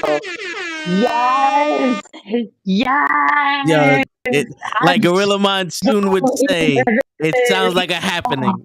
About fucking time. Let's go. Now that's going to be fun. I'm excited for that. Holy shit. Seriously. All the shit talking they've been doing for years. Right. It's great. God. That's it. I'm here for this. I'm here for all of this. So my brother watches the Simon Miller coach, so he knows him, and he came to the Fallout show that you guys did Halloween. Yeah, and so I gotta drag him to this one. Oh, you got You know what's great? So like I said, after our 3-year anniversary in 2019, I had reached out. I was like, hey, I want to do you and Wilkins, and I explained why. You know, you guys both have very, very intricate views on the business. You guys are parallel to each other. You know, you were podcasters first, and now you've gotten into the business. You know, you're jacked, you're bald. There's just all the similarities, right? Like, you're from the UK, he's from New York, right? And he was down. He was like, "Oh, this is awesome." He was down with it immediately. And then, you know, we all know what the fuck happened in 2021 and 2020. You know, all the nonsense, right? Yep. So that last viewing party, was it was Survivor Series, right? Yes. The last viewing party. That just happened, yeah. So that week, like I've you know, him and I have stayed in touch, but that week he sent me a message like, hey, this is happening, right? And I'm like, yes, it absolutely is. All right, I need to confirm. And then he told me some cool stuff that's going to be happening alongside. So we're going to have the show. We're going to have like a special signing and meet and greet with him as well. But for him to hit me up, you know, he's got the following he's got. But he hit me up, yo, I want to make this is happening. And I was like, oh, snap. So I had told Wilkins, and Wilkins had this huge smile on his face. Yeah, he texted me too, the same thing. And I was like, all right, cool. So, you know, it's finally gonna happen. And it's great. Like, you always gotta look at the bright side of things. Yeah, COVID did so much damage to things.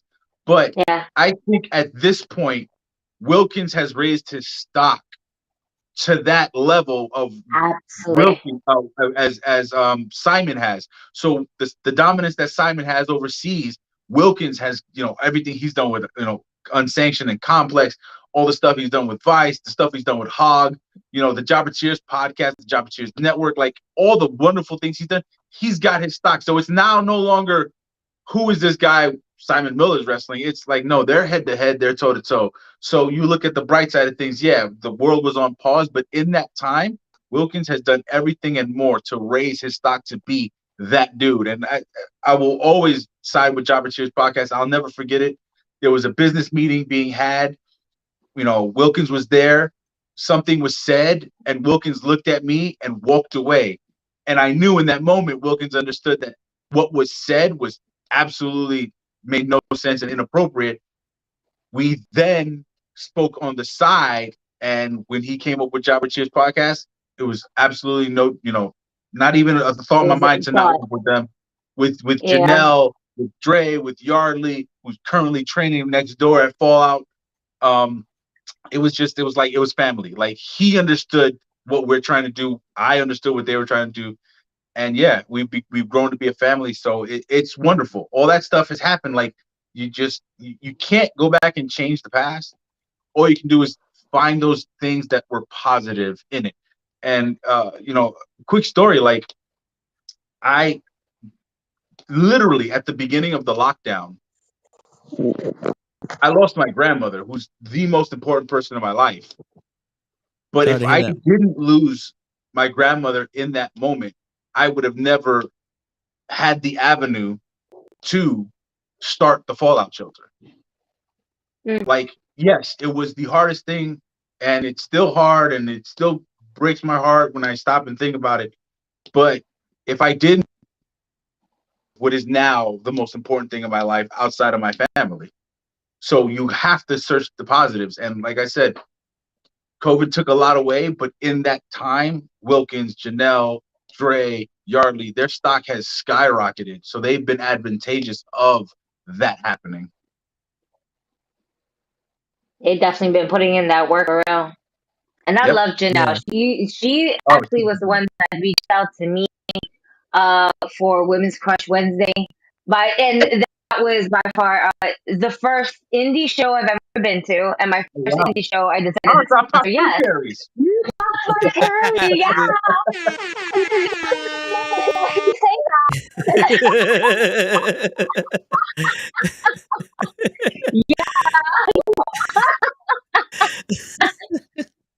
You gotta love it. He's out first.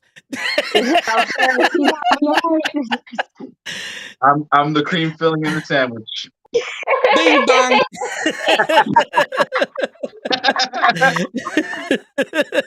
Yeah. See, he's gonna go to bed tonight on some. No, I'm gonna ask Byron when my next check is. That's what Oh man. Oh my god. But she hit me up and she was like, I know you're such a fan.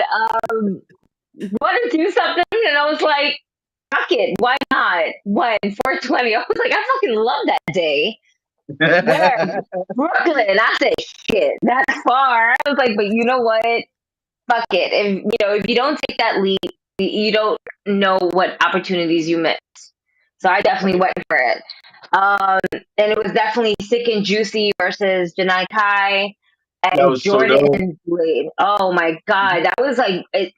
And I might be tooting my own horn, and I don't care because it's me. But that match was really, for me, like the match of the night, because it was just so hard hitting back and forth.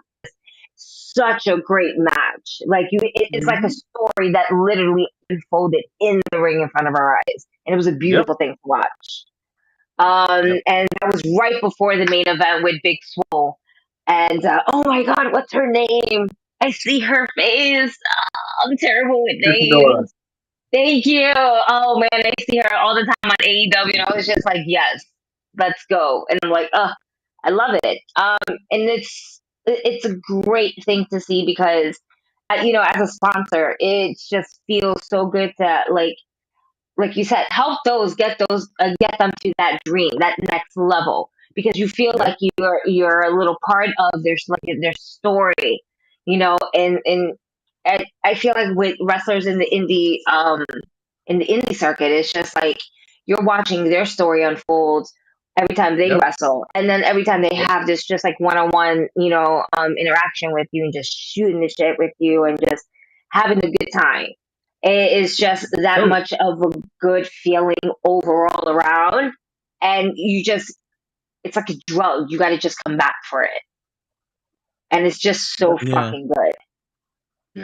Yeah, that those dopamine levels definitely skyrocket. It's beautiful. It's beautiful, and you know, the unfortunate side of the business is sometimes money exposes people and who they really are. Mm-hmm. But you know, we all come from the hood, and those who are real will always stay real. And it's wonderful when you get those moments where like they make it and they still show you love, and it's just like that's dope. That's dope. Yeah. Like, you know, for those other people, you wish them the best. Hey, that's great. I'm great for them. I'm happy for them. They've gotten to their dream, you know, whatever means they felt they needed to do it. That's fine. It's all fine and dandy. You know that you gained mileage on your heart because you did what was best in that moment for them, whether they appreciate it or not. But then those who come back and they show you the love, like it's nothing's changed, man. That's the best. That's the best. Yeah, seriously. Yeah, you know it's crazy, bro. You could speak, and I'm sitting here listening, and every time you start speaking in my head, I was like, "Oh shit, I gotta come up with another question." I was too busy listening to this guy speak because the way you tell these stories, I'm like, I don't even need to be in this head. I'm just listening because yo.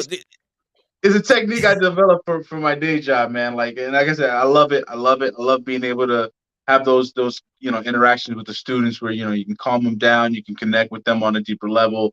You know, one moment I could be you know entrenched in creating balloons with just a student, just to calm them down, and then the next we could be talking you know Knicks basketball, Nets basketball, and then you have those bonds. And the best is when, just like what I said with the wrestlers, when the students come back to visit you and they're grown and they have kids, and you're like, wow, I remember when you were tearing up the hallway because you were mad that the teacher told you to do some work, and now like you're a dad. Like that's the beautiful thing. But yeah, like you know, and it's weird because I don't like to talk much, but you've set the tone, and I appreciate you for it. It's very energetic, it's very uplifting.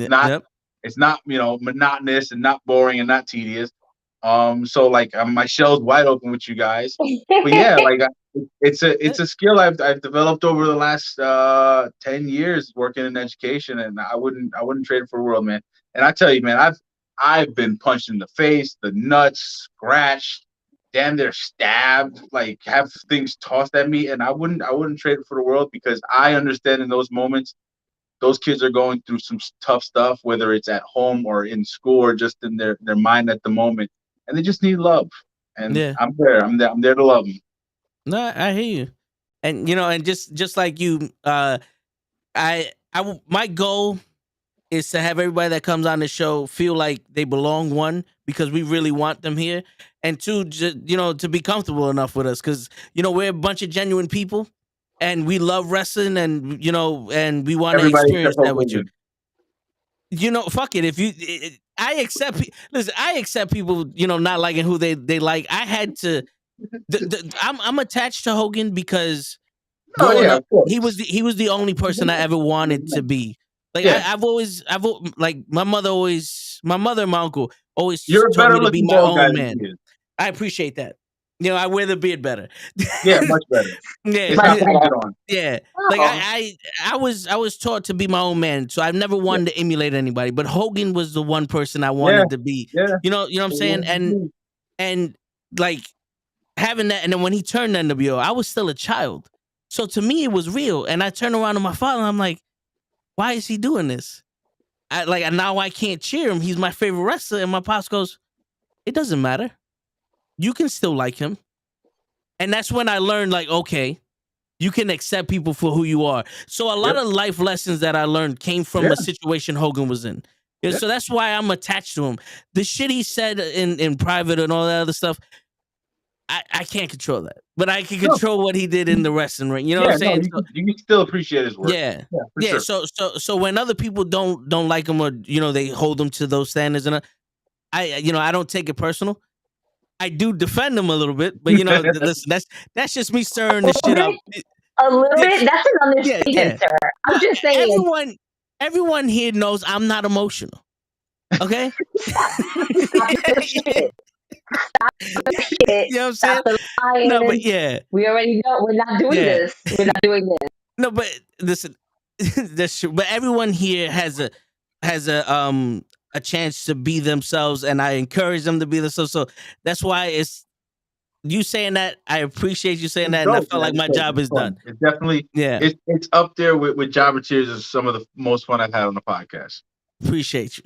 Appreciate that. We're not done yet. So y'all people better not turn off. We still fucking talking his, he had to give me that jab back after I, gave him his pat on his back. I see how you're doing it.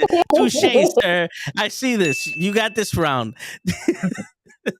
Let me ask you, what is your favorite wrestling match overall? Any wrestling match? What's your favorite? Or if you can't even, like, it's a tie, just give me top 2 or 3. Wow.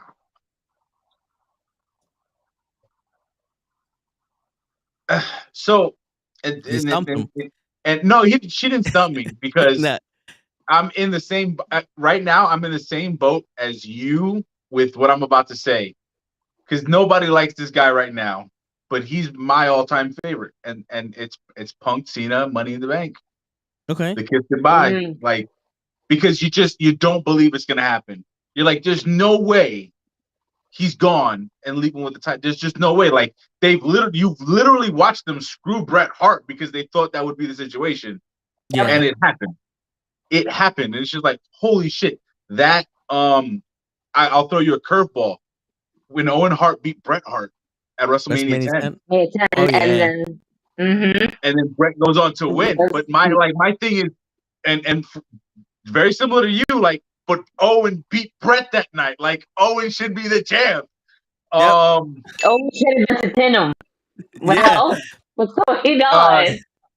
I was talking about this match the other day when Sting beat the Giant to become the tag team champions by himself.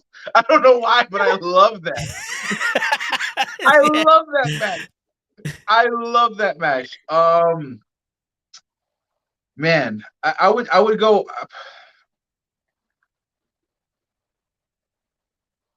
Bro, it's hard to argue against any AJ Styles match that he's had in the E, except that Nakamura one, and I think that was just nerves. For some reason, I think it was just like the WrestleMania nerves got to both of them. It wasn't a bad match; it just wasn't what they could have done. Yeah.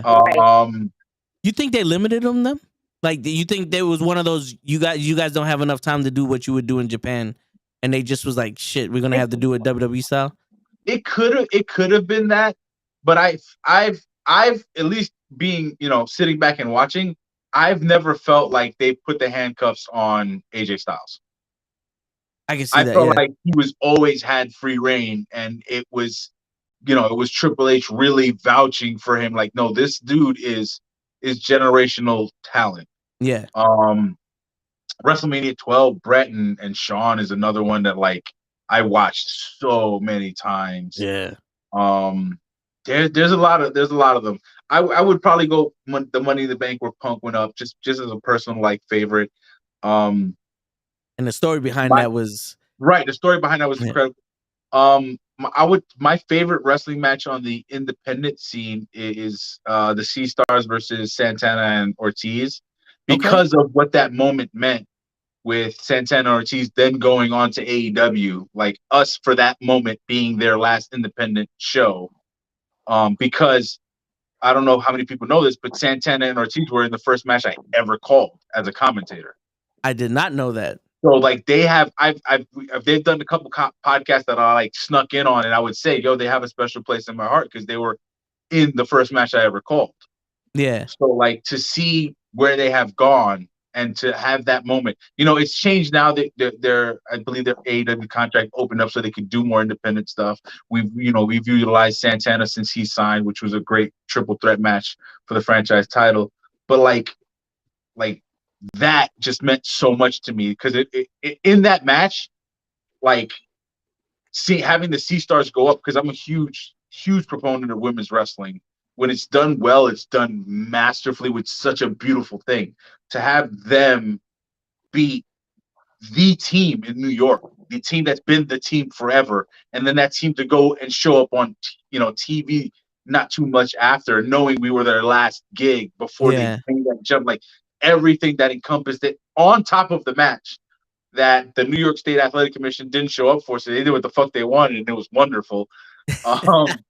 But yeah, I would say that would be like to me that was like one of those holy shit kind of moments because also Shotzi Blackheart was on that show. She opened that show against Matt McIntosh, and not too long after she got signed. So not too long after that event, Swole got signed. So it was just like that event in itself, all intergender, was dope. But then to see where people's career has gone after that was like, oh, wow. And again, also that event, Masha's first match with Battle Club, pre-show and taped. So like to see the growth of all those people and for the most part to be in contact with them still afterwards, it's just wonderful. Just so wonderful. That is dope. I wanted to ask you how does it feel to have talents like that being signed to like major It's beautiful. It's beautiful for a guy like Santana, knowing that he's the Bronx through and through, and he decided even with the bag he was going to stick around. Like that's such a wonderful thing, to see how Swole has elevated. She said that like Battle Club was the first company to fly her out and have her do a show, and in my mind it's like, why wouldn't anyone fly her out? She's so damn good. Yeah. And then like for her to hit that pinnacle and then to stand on her ground, like, yo, I don't like the way this shit is running. I don't care about the bag. Like I'm not coming back. Like that shit is so meaningful because it's an empowering statement. It's like I trust in myself enough that I'll be okay without the contract. It's wonderful. It's wonderful because that's all at this moment, all we can be is a stepping stone for them to elevate. We're not at that place where, and it's going to happen. I don't know when it's going to happen.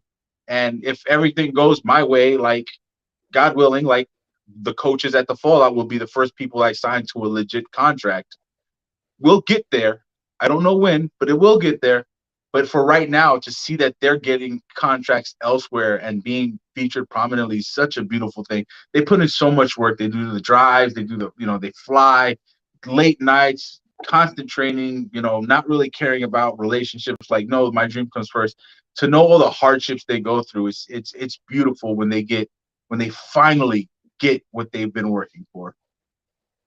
Man, that's awesome. That's like poetic right there. The way you put that, that's just that's dope. I do have another. Who was your first? And I don't know what I mean by that. Amanda. Oh shit. Yo, Amanda, you fucked up. No, but like when you first got into the Battle Club and you started running, like who was the first person that you like wrestler or someone that like taught you someone you connected with and you was like, all right, I'm learning based over this relationship? It was Carlos. It was the original founder. Carlos was the first one to like put these things in play, and then seeing how other companies operated and knowing that wasn't the way I would operate. Dave Sturcio was my commentary partner, and he really tried his best while we worked to try to get me to be the lead voice, which was great. I would say probably the closest friend I've had from Battle Club in its infancy as a wrestler would be Trevor Eon. He's from Atlanta. He's one of the guys whose timing is just so it's like if you're not looking for that, you would never see it. If you're just a fan watching wrestling, you go, "Oh, this guy's good." But if you're looking for those little moments, it's like, holy shit! Like this dude is so dope. He's becoming a wonderful friend. I don't want to break kayfabe, so I'm not going to name him personally, but there's a certain individual who is the wealthiest consolation that you could get from a match, who's become a really great friend. A lot of people hate his guts because he doesn't think many people are worthy of his time. He's wonderful. Outside of that, outside of actual wrestlers, the guys that I run the Fallout Shelter with, Mr. Martinez of Federated and the Gift God Hokai, like they're my brothers. You know, like I've learned so much from both of them in two totally different aspects. From Mr. Martinez, it was a business aspect. It was how to be appropriate in the business, how to carry yourself in the business. From Hokai, from the Gift God, is what to look for in something that can add to your product more than just a spot fest or more than just the promos, like an overall wrestler, you know, and what can they bring to me? What can they bring to Battle Club that would make it feel different than where they would go anywhere else? I would say those two non-wrestlers in that aspect. And I've known Janelle well before wrestling was ever a thing. And I've known Isaiah Wolf well before wrestling was ever a thing. And to see their growth in the business and being with them in their growth is amazing. I'll let you know, there was a family situation back in 2012 with Isaiah. I bought him a beer. I was like, yo, if you need anything, I'm here for you. And then, 10 years later, he wins the match at Black WrestleFest on Father's Day. And I know how important that was for him. And I know it was super important for me to to be there to witness that. So that, and like I said, Janelle's had my back well before wrestling was ever a thing. She was just always such a dope, kind and loving person. And now to be business partners with her, to be business partners with Red. I've known Red now going on 24 years. Wow. Like, well, 2/3 of my entire life. And for him to be my business partner in Battle Club, to run the apparel shop, to run Battle Club shop, to be, an outside set of eyes, and to know that, like, I don't have to worry about money or anything like that, because our friendship transcends all of that. I know I can leave Red and Janelle at the door, and I ain't got to worry about being shortchanged, because they're my friends, they're my family before they're business partners.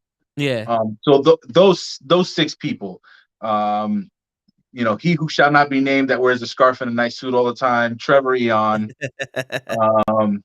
Mr. Martinez, Hokai, Janelle, and Isaiah Wolf, and then just on the personal level, Red. Okay. Nice. Okay. And so you make a community everywhere you go, huh?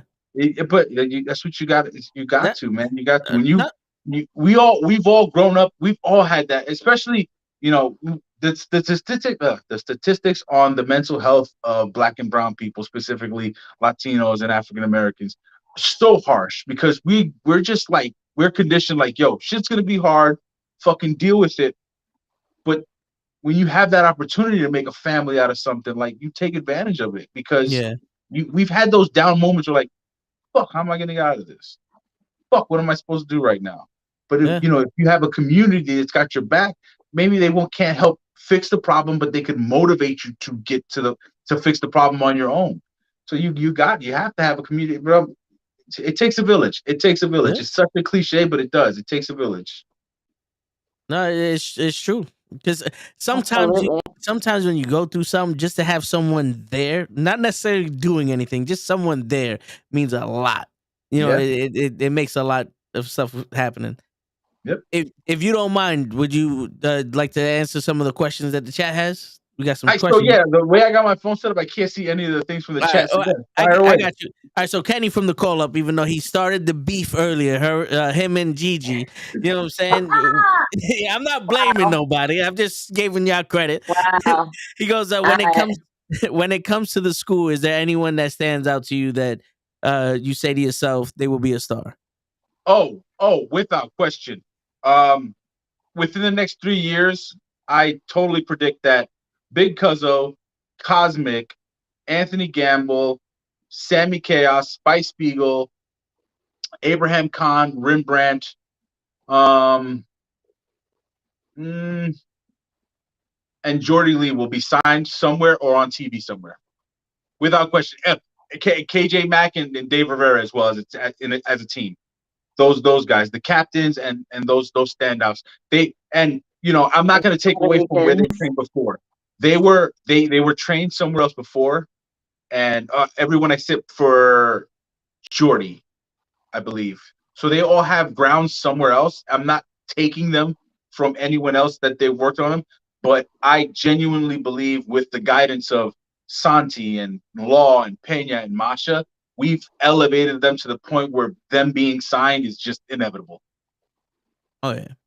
Yeah, I remember seeing Big Cuzzo in that gray sweatpants battle royal in the Java Slam, and I'm not gonna lie, he flung homeboy. I don't know who it was, but he flung him from one end of the ring to and I did the holy shit. Cuzzo's special, and what people don't realize, because he's very loving and accepting, he's so nice. Cuzzo's about Brock's size. He might not be as wide. He's got the height and the fucking frame though. Like Cuzzo's monster man. Yeah. He's massive. He's almost my height.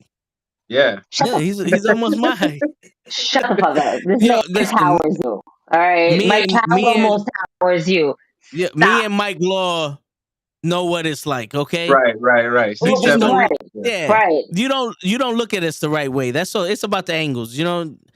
But you know what? I would say what I'm most proud of though is Spice, Sammy, Jordy, and Cosmic being like the faces of the Icons division going forward. Like, because like I said, I'm so pro women's wrestling, so pro women's sports, but like they're all special in their own way. It's so beautiful. Like they're finally getting their feet wet in other promotions. I mean, I think already in the New York area, Cosmic's top 5. If you remove Masha, you got JC Storm, you got Violet, you got oh man, now I'm drawing a blank. You got Cosmic. Oh my God, why isn't that coming to me? Lala's, I don't know if she's officially relocated, but like Cosmic's already like top 5 in New York if you're taking, people who have contracts out. And that's wild because it's pretty much like this is like her rookie year. She's like kind of like, to parallel it for anyone watching that's not necessarily too in tune with the indie scenes, it's kind of like her and A Game are kind of like both on a Kurt Angle-esque start. Yeah. And it's wild.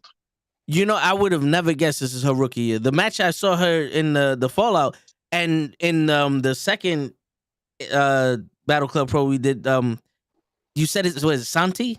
She had the match with Santi?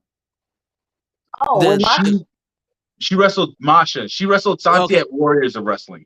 Okay. The Spanish guy. I forgive me. You talking about Abraham, the outside show? Oh no, my God, that was funny. That was great. This is the one that Gigi promoted Thick and Juicy the second time, and Brooke Valentine hurt her knee. Oh, yeah. She wrestled oh my God, Shooter, Killian McMurphy. Yeah, watching that match, I was like, yo, this girl can go. So legit matches that have been on shows, I think she's only she's under 20. Oh wow. Yes. I went with her to do Women's Wrestling Army in Chicago, and wrestlers kept coming up to me. It was like, was that really her 11th match? Like, yeah. They're like, get the fuck out of here. No, yeah. She's smooth. So, she's so good. Yeah. I was watching, I was like, yo, this girl is nice. Yeah. I was like, okay. And again, we're not gonna take anything away from anyone that has helped them along their way. That is her training with Rembrandt for years and years and years, her really taking to him. And then, like I said, it was just, she was great. Coming here, we just flipped the right switches, and she just elevated. And now we're putting her out there. And she's so proud and so loving to be part of us. It's wonderful to see. Yeah. Yeah, that is dope. Leon wants to know if Battle Club's ever gonna come to Chicago. I want to travel. So here's the thing though, right? And I've been upfront about it on other shows. I've been upfront about it on other podcasts. with the fallout, like I'll parallel it again if you're not too familiar with the product. Battle Club's the brand, Fallout's the school, WWE's the brand, NXT's the feeder. So they'll still have their thing, but it's all under the WWE banner. So my mission now is to make those students the stars of Battle Club. And once I have that set roster, and that's what we're going forward to, I would absolutely travel with them everywhere. Nice. Okay. All right. So, all right. The other two questions are about the WWE. You mind transitioning there? Yeah. All right. Whatever. All right. You know, I just listen. I want to hear you speak. So whatever you want to talk, you want to talk about the Jets, we can talk about the Jets. Man. We'll save that. Yeah, you know what I'm saying? Like we can talk about whatever you want. We're a bunch of knuckleheads, man. There's no. So we all can't be winners. I'm just saying, you know. Yo, they got a winning record right now. I'm just saying. Wait, who's your football team? The Giants. What's your record? The Giants. She likes the Giants. I'm a Jets fan. What's the Giants record though? Ooh. Fuck, I don't know. Ooh. I know I smoked too much weed. Hold on, but wait. I think it's 7-4, and that's the Jets record. So is it? It's the I thing. don't know. Yeah, this is a good season for the Jets. It's a good season for both teams. Yeah. The Giants haven't done anything in a while either. Yeah. Yeah. I just had to look it up. I was like, wait, I don't know. 7-4? The Jets are 7-4, yeah. The Giants are 7-4 too, right? Yeah. Yeah, the Giants are 7-4 too, yeah. So technically we are all winners. There you go.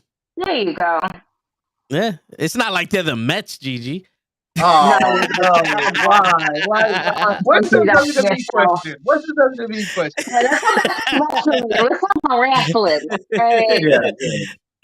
Fucking guy. You got to break it up sometimes. You know, you got to get the jazz where you can. What do you think of the WWE getting rid of the Money in the Bank and Hell in a Cell and replacing it with King of the Ring and Vengeance? The King of the Ring should have never gone anywhere. King of the Ring was amazing. They're not getting rid of it altogether, just getting rid of the pay-per-view, right? The premium paid event or whatever it's called now. I believe so. Yeah, they're talking about bringing the Money in the Bank back to the there. It just won't be an event.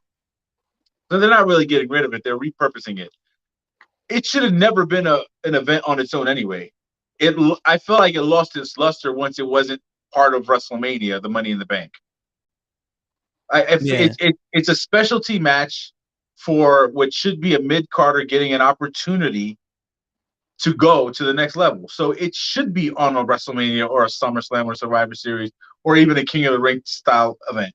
Like I said, I love King of the Ring. They should have never gotten rid of it. Mm-hmm. Once it became a TV tournament, it didn't make sense to me. Again, it kind of lost its luster. Yeah. What's the other match? What was the other event? He said the Hell in a Cell. So I equate Hell in a Cell on mainstream wrestling to death matches on the indie scene. Like those things should be used as a blow off to a long-standing feud.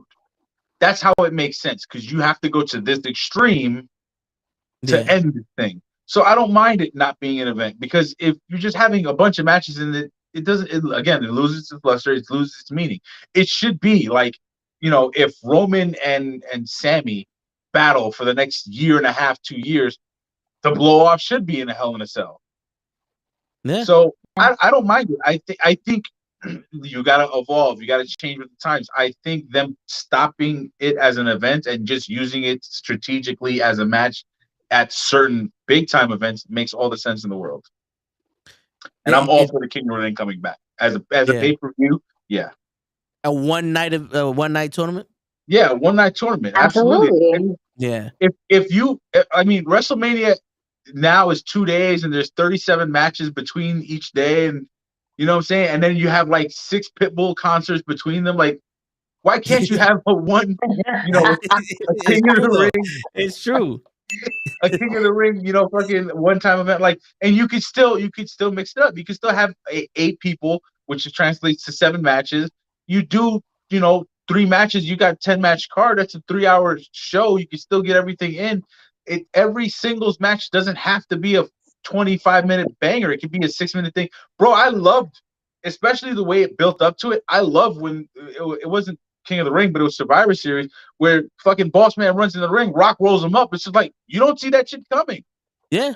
So those like out of nowhere matches are dope because it's like, oh, I'm intrigued now. You don't get the 6 minutes of teasing the finish and 7 minutes of, finisher falsies and then the win. Like those, oh my God, I didn't expect that to happen kind of thing. Those are great.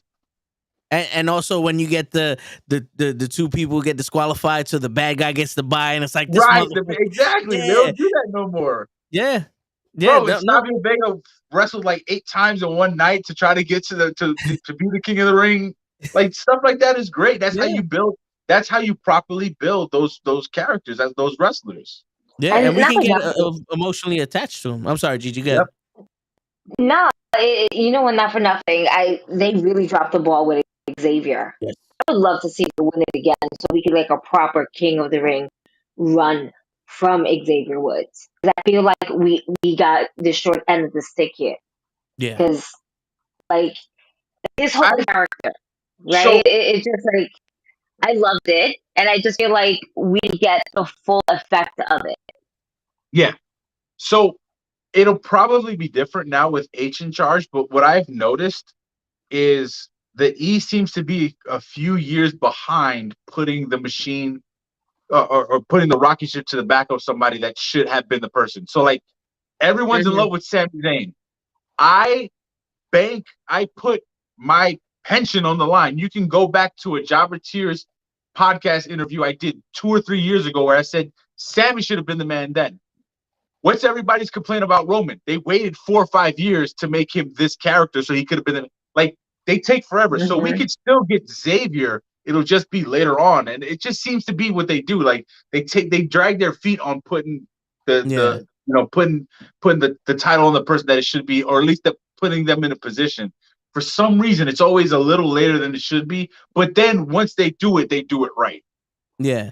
So on this show, when Layan and Show are here, we do a thing where we book, the wrestlers. Like we'll book how Roman would lose the title. Right. So me and Lay spoke about how taking Xavier Woods as King Woods and Kofi as the hand of the king and the way they were acting on they're pompous, they're like, oh, hail the king, putting him in a rivalry with Roman. Right. And having him not win the title, but have a spot where Roman is taking out Xavier Woods. He's taking out Kofi. And now you bring in Big E, because I'm all behind Big E. I feel like Big E should be that next guy. If someone's going to take title from Roman, I want it to be Big E. You know what I'm saying? So we booked that whole thing where it'd be like the tag team of the New Day facing the Bloodline, and then Big E comes in Big Brother style. Yeah. Now you got to pick up someone your own size. Yeah. I think that's fire. How would you book? Because I know you got Sammy, but how would you book Roman losing the title, or just the Bloodlines feature? I think that after Roman has just ran through everybody pretty much that's already on that level, it needs to be a situation where it's someone you don't necessarily think it would be. Someone out of left field, like Xavier Woods would be dope because you wouldn't see it coming. Yeah. But in this situation, in this current incarnation of the E, with the current roster they got, they'd have to change his name.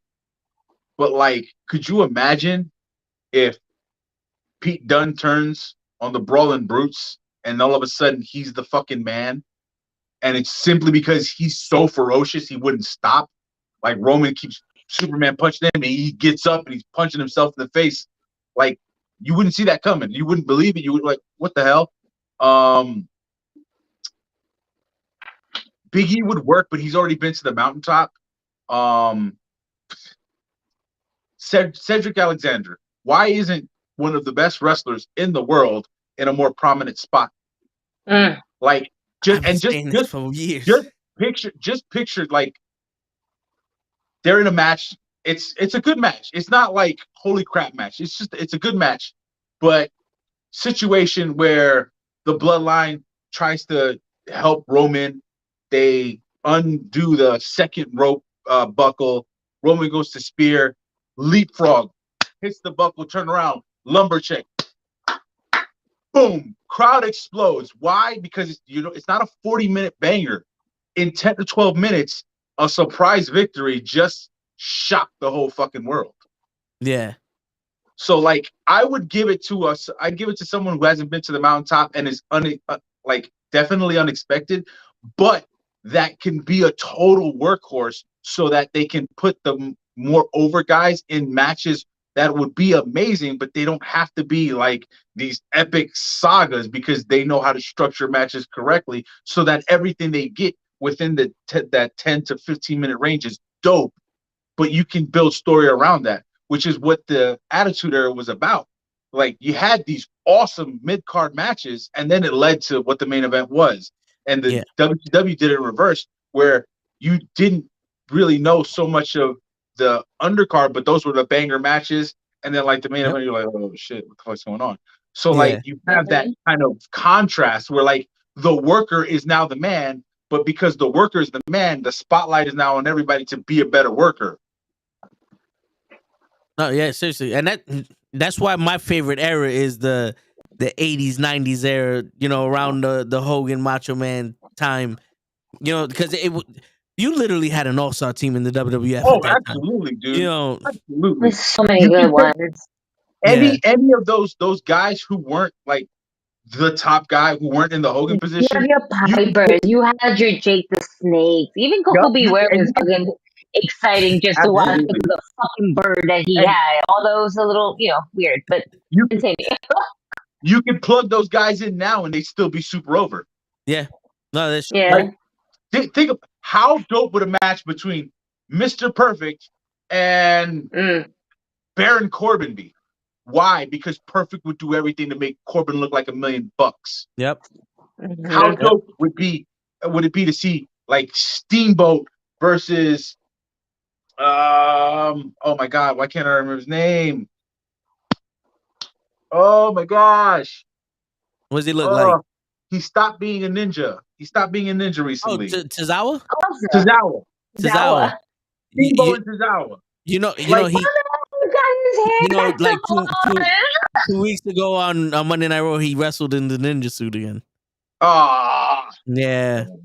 But he went back to that?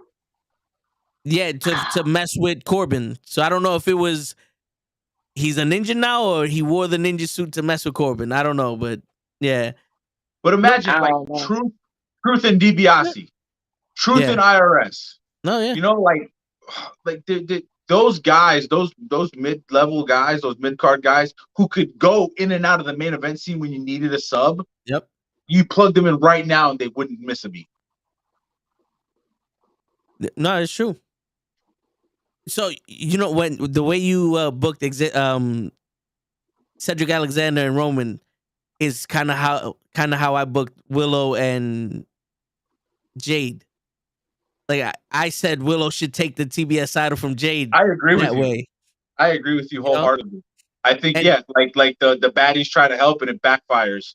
Yeah. And again, you don't do it. It's not like a 40-minute banger so that like the crowd is on the edge of their seat expecting it. You hit that out of nowhere one. It's like because do you remember that feeling when 1, 2, 3 Kid beat Razor Ramon? You're like, oh shit, what the fuck just happened? Yep. You know, that feeling that you got when Jericho pinned Triple H in like 9 minutes. What the fuck? Like that is what's I feel like that's what's really missing from wrestling now. Yep. It's like, and it's great that you have these 40-minute matches, you're super intrigued, you're super into it, but like those spur of the moment wins out of nowhere, that's what made you like, oh, holy shit. Yeah. Because it's becoming predictable. Yeah. And when you make it unpredictable, that's when you go, wait, what are they gonna do now? Yep. Yeah. Yeah, and it kind of makes Sammy and the Bloodline even more like special because you could see Sammy's just trying to break him. He's having fun out there. Yeah, He's just having the best time of his life right now. Yep.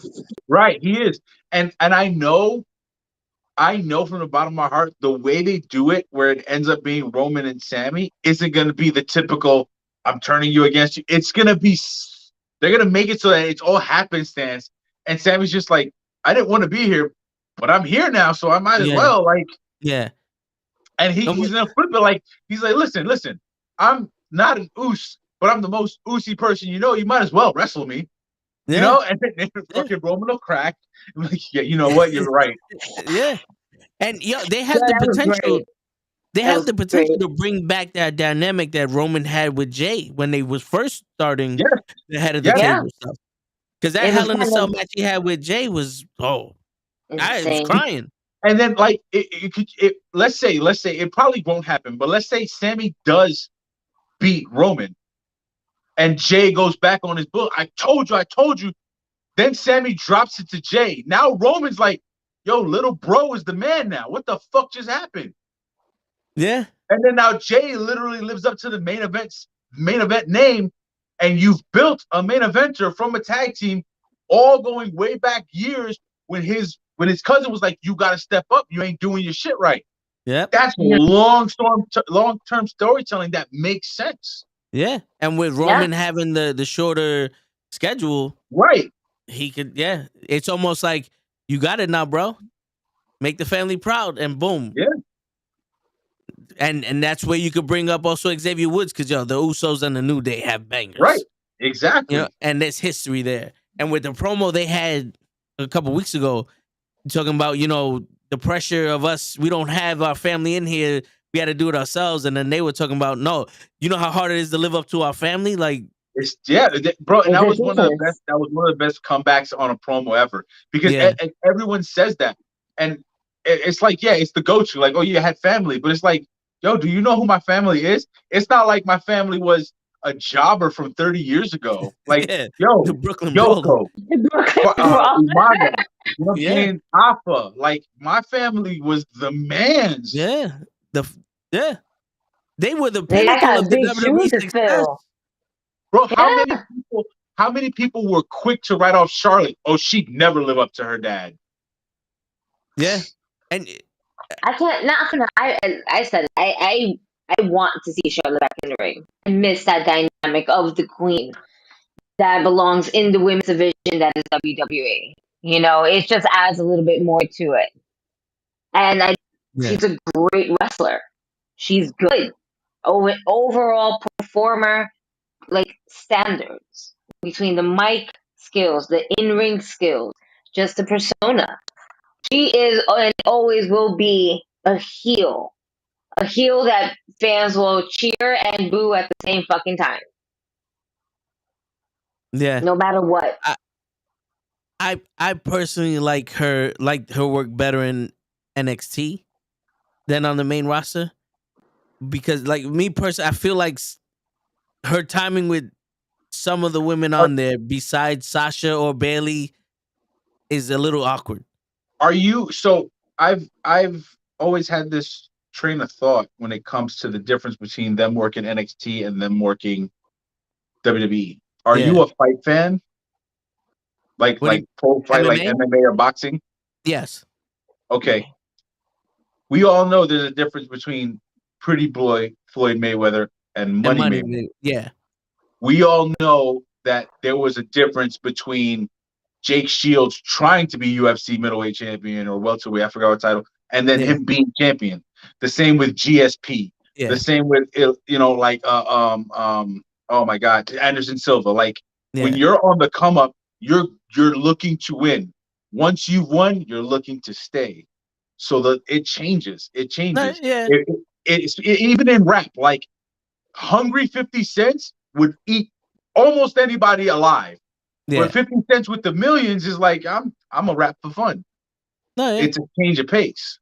And even with her being in that position where she is top dog and she's still having matches that are good, but to remain there because she's not on the climb, it's still better than so many other women. So I totally agree. Charlotte being back, but I think she's she's had like the Ric Flair career, but like fast forwarded all the title reigns. I think she's already at the spot where she doesn't have to be the woman, but she can help put other women on top. Absolutely. Yeah. Which, I mean, at this point, she is because I would say like the backbone right now would be Bayley. You know, and Bianca Belair is working her way up there because for some reason, like even during the pandemic era, like I felt like Bayley like put in that work to make like at least the work during the pandemic. Yeah, but with Sasha leaving so many times, it's like, you know, I could give her credit for it, but it's like she's always leaving. It's like somebody that's like, yo, he does the same amount of work you do in 2 hours, so he leaves, but you stay there all day. Like you see the guy that's there all day. You know what I'm saying? But you know, like what Bayley did in the War Games match. I don't know if you saw it, but some of the decisions she made in that match, I was like, yo, she's utilizing what's in this cage, how the cage works, like pinning Bianca Belair in between the two posts with the table. I was like, yo, I'm like, yo, she's doing something original. She's not just being in 2 rings trying to figure out what to do. It's like she knew, like she did her homework. She's like, I could do this here. I could do that here. You know what I'm saying? So Charlotte became the top girl, the top woman in the women's division. But I feel like if Bayley be like the Macho Man, if we're gonna give him ranks. Yeah, I can see that parallel for sure. You know? I mean, she got the elbow drop, so was there another WWE question, or was that it? He asked the question, and I don't know how to phrase it because it was one of those questions that went all over the place. All right, so he was talking about how what do you guys think about WWE production being goofy and needing more edge and ruthlessness to it? I feel like the Undertaker was right about the locker room.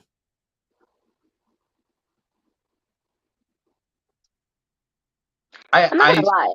I like goofy wrestling sometimes, and I think it's just because it just makes me feel good on the inside. Not too much of it though, but there's certain things to it that just, I don't know. I'm just like, I'm okay with it, but when it's just like it's over the top is where I lose complete interest. There's obviously a place for it. I think it's different with the E because they're a publicly traded company. They are looking to cater to children. So there's only so much over the top, straight up ruthlessness and violence you can sell. Because even the kids nowadays aren't the way we were when we were growing up. We were a lot more mature now. And I honestly, I think in that aspect, it's good. Like, a 7, 8, 9, 10, 11-year-old girl should be that. It shouldn't be a rush to make them super mature, and anything you can do to keep that the way it is, that it's because everybody needs to really experience their childhood. Everybody doesn't have to grow up rough. So with them, it's different. Like that's what we want because that's what we grew up with. But we're not the same generation as the generation there is now. And as much as it sucks to say, like, yes, I would love a TV4 product. I would love a TV14 product, a more mature product, but bills to pay.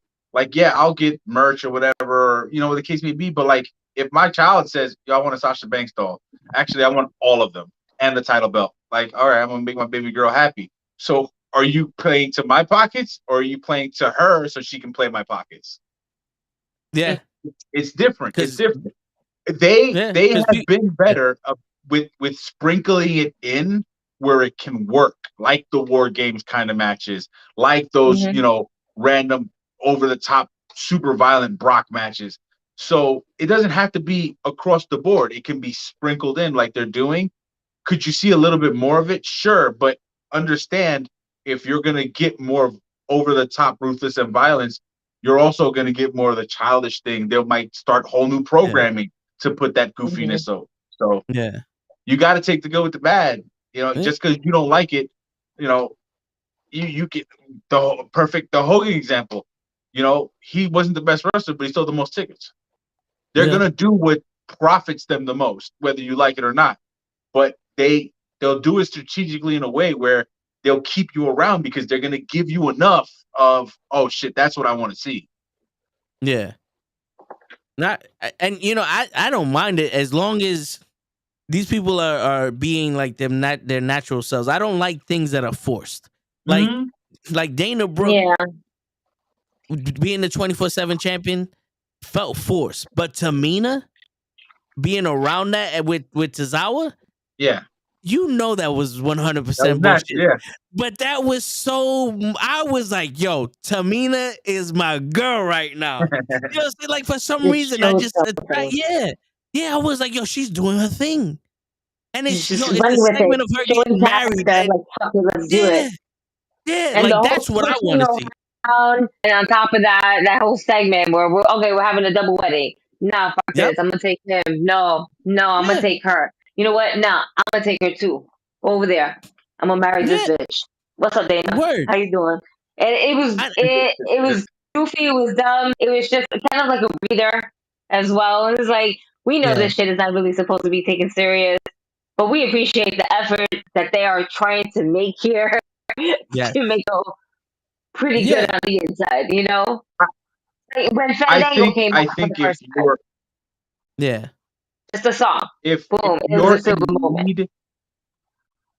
Right. If you're in need of a more like adult and, you know, ruthless kind of product, you go to your local indie that provides that. Go, you know, I feel like Impact has done a better job of being a bit more serious lately. I feel like AEW is the platform on the mainstream circuit where you get that over the top violence. Like, don't look for it in the WWE. Like, you'll know when you're gonna see it.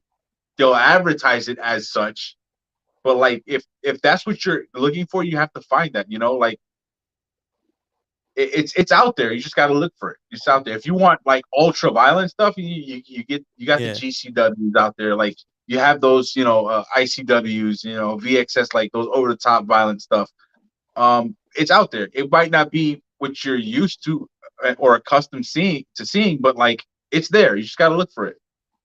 Do you think that you know, speaking about the Undertaker, you think that people like today are conceding more to the ideas that they're being thrown than they were back in the day, where they're like, "Nah, I'm not doing this shit. I don't care," and that's what's making things a little difficult for them, or is it just like, you know, it's hard to do new shit? I think it's a little bit of that. I think a lot of people just want to get their foot in the door. I don't think everybody can make it work. Like, I don't think everybody's a Cody Rhodes or a Sami Zayn. Like, here's this and just make it work. But I think that plays a part. Definitely plays a part where, like, hey, this is what we have for you, and you know, you want to believe in yourself as a performer to the point where, you know what, I'll make it work. And sometimes it's too hard. Sometimes it really is just too hard. I can't say for certain. I just know that, like, if your dream job comes knocking and there's a caveat, are you going to let that stand in the way of accomplishing your dream job? Or you and you know, it's very, very, very honorable to be like, you know what, I'm going to stand on my own 2 feet. Yes, my dream job's knocking, but I know I'm not going to want to do what they have for me. So let me continue to solidify myself as a performer so that when they come back to negotiate with me, it's under my terms. So you run the risk, because in this business, it's so physical. You don't know if you have another 5 years in you. You don't. God forbid something happens and it could be catastrophic. Or you could run the risk of never getting that opportunity to sign again. And you've gone 10 years.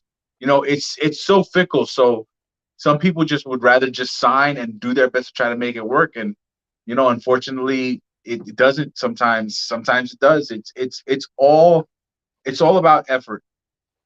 Yeah. What you can say if you do get signed and it doesn't turn out is, I got signed. I got there, but now I know who I am as a performer. And if I want to continue my journey on the independent scene or in Japan or overseas somewhere else, I know exactly what it is I can and can't say no. And having been signed, I have the power to deny anyone requests that I feel aren't suitable for me. Oh, yeah. I mean, you know, you bring up a good point with that. You get your dream job, but there's a caveat. And, you know, it's it's one of those like you're gonna make it work, but you have to put just as much effort in to make that work as you would in yourself if you denied it. Yeah. You know, Yeah. so I get it, but I feel like the whole Thunder Rosa thing. When she won the AEW title, they stuck a microphone in her face and said, "Go ahead, talk." And I was like, she never spoke. Like in AEW, she never spoke. And me and Gigi had this conversation before. I was like, why wouldn't you make some like vignettes? Have her speak in the back and do some NWO shit if she can't. Like Hogan ruined those shots and they just cut around them. You know what I'm saying? So like, work with her. Yeah.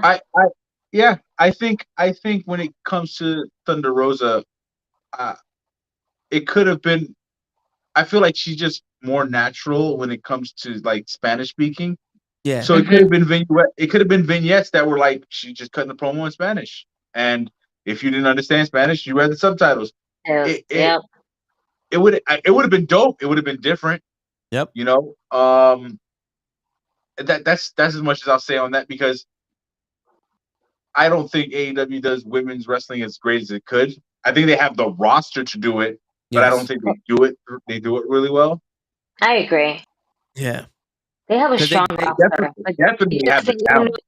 They have the talent. They just don't know what story to write for them. And it's getting up to the point where now just kind of doing what WWE does, just kind of stick anybody in a tag team that doesn't make sense. Or are we getting, tag teams? Like, what are we doing?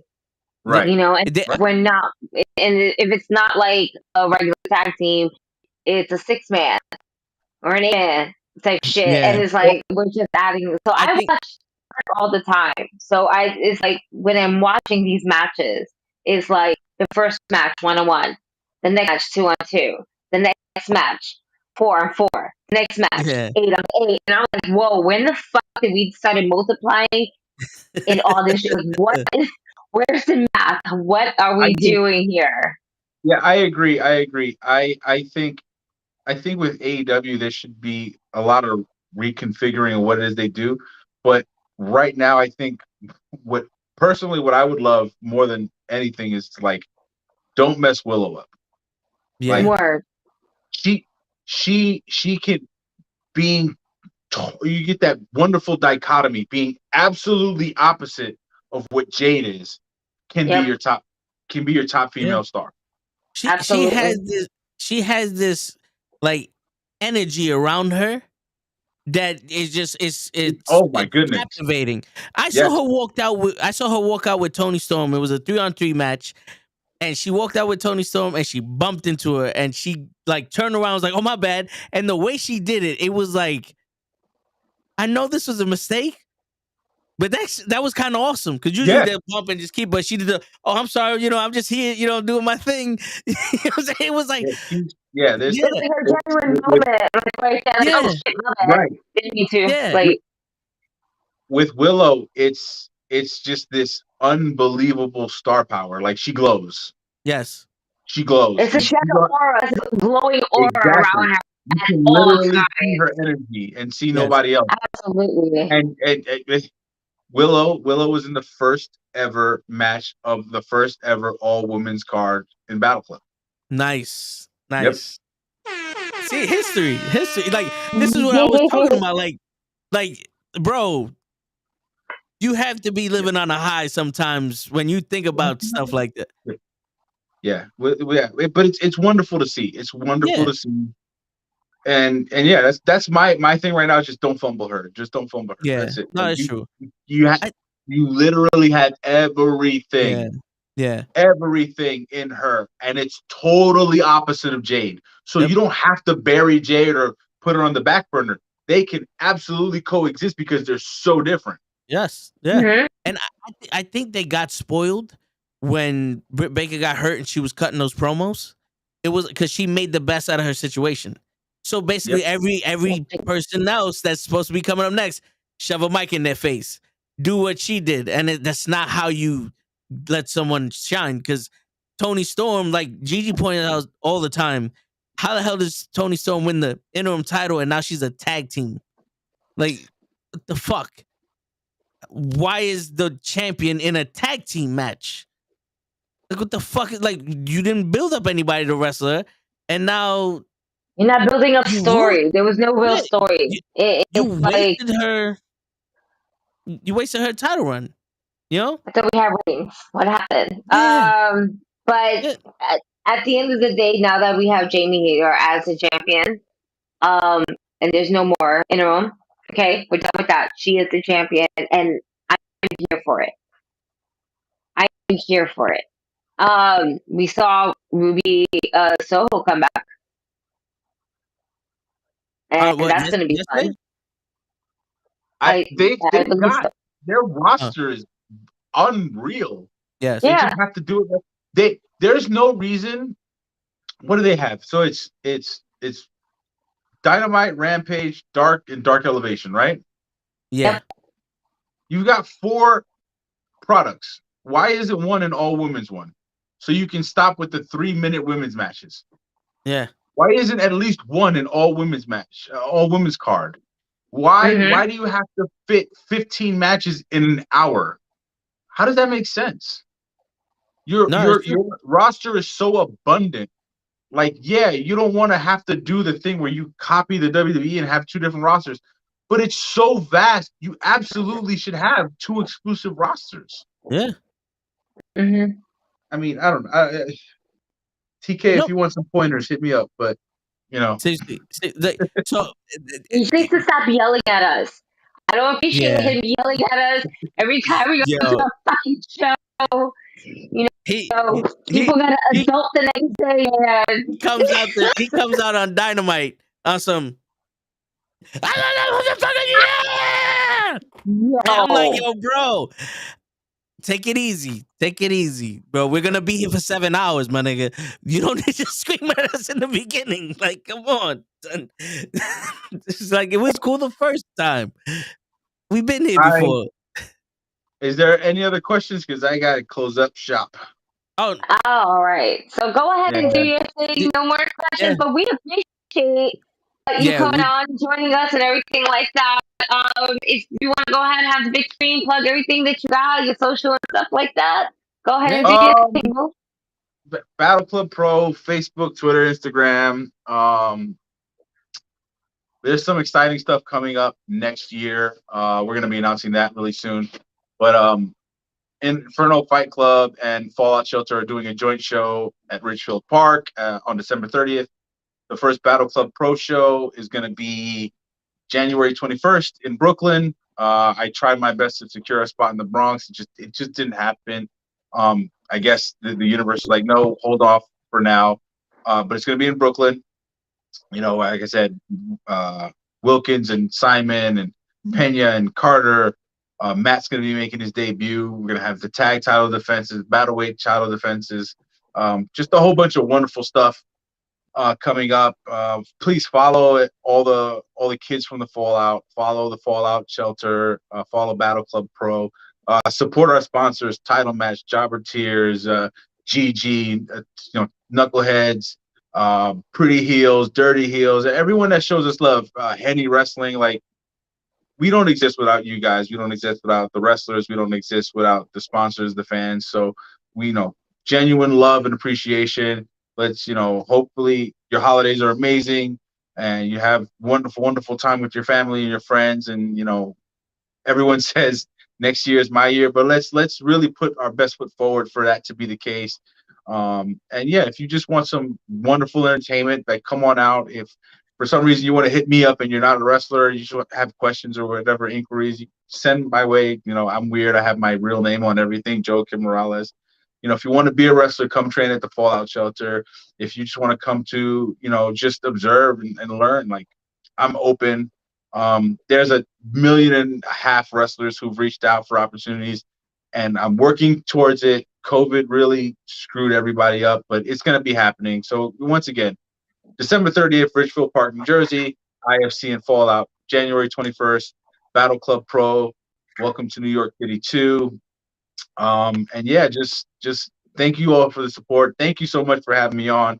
It means the world to me. I love the dynamic here. I love you guys supporting us. It's always great. I know, when I see the big smiles on your guys' faces, it's like, all right, I'm doing something right. I guess I'm doing something right. But I appreciate you guys. It means the world. And I've said this to Jobber Tears. I said this to Go for the Pin. Like, it's wonderful to see people like us doing wonderful things. And it's dope to have this dynamic, this duo, this triumvirate, this 5 people, whatever the case may be, on this knuckleheads. Like, our people doing content for us is wonderful, and there needs to be more of it.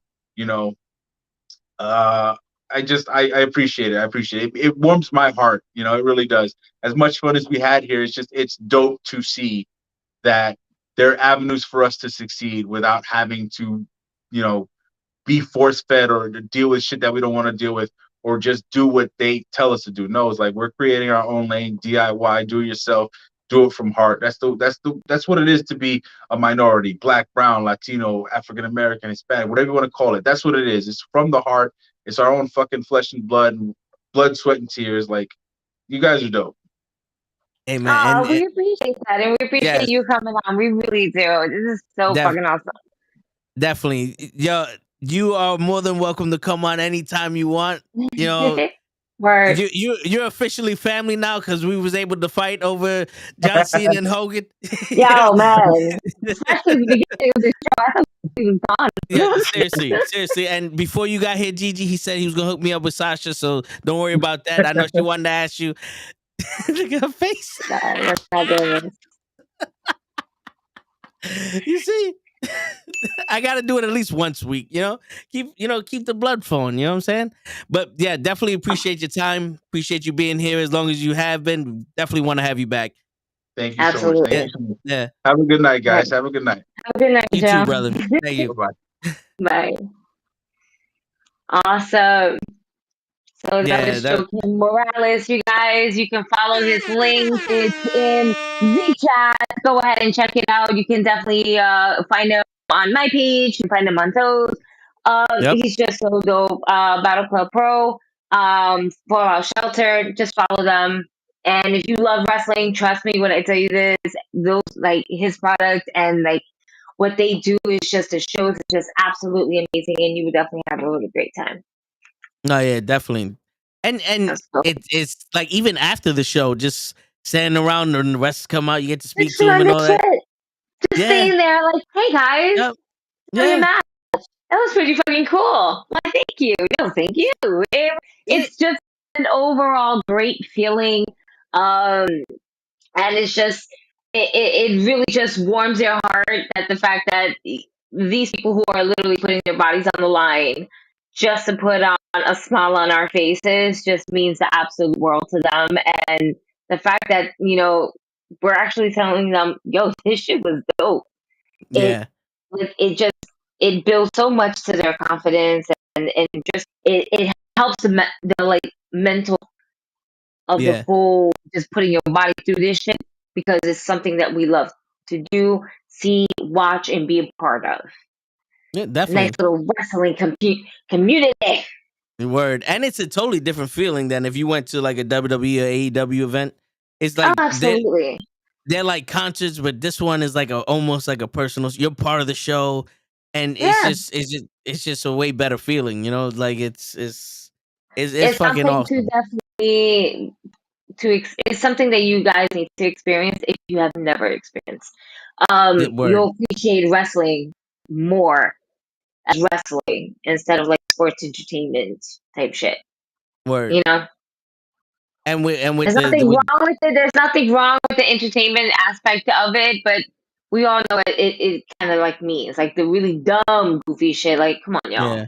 This don't make no goddamn sense. Why are we doing? Why are we wasting our time with this? Word. Why is Bobby Lashley in a wig right now? Commercial break. Cool. There's fighters in the ring. We're gonna do a promo before getting to the match. Which, what the fuck have they been doing that lately? Because I don't understand how in WWE we go to the ring, right? Yep. We go to commercial break. Both wrestlers are in the ring. We're gonna start this match right afterwards. and then we're gonna go to a segment that's supposedly live at the moment and happening. And then 2 minutes later from that, oh hey, by the way, these two guys has been standing in the ring. Ding ding ding, ring the bell. So you mean to tell me that whole time they've just been standing there like lollygagging?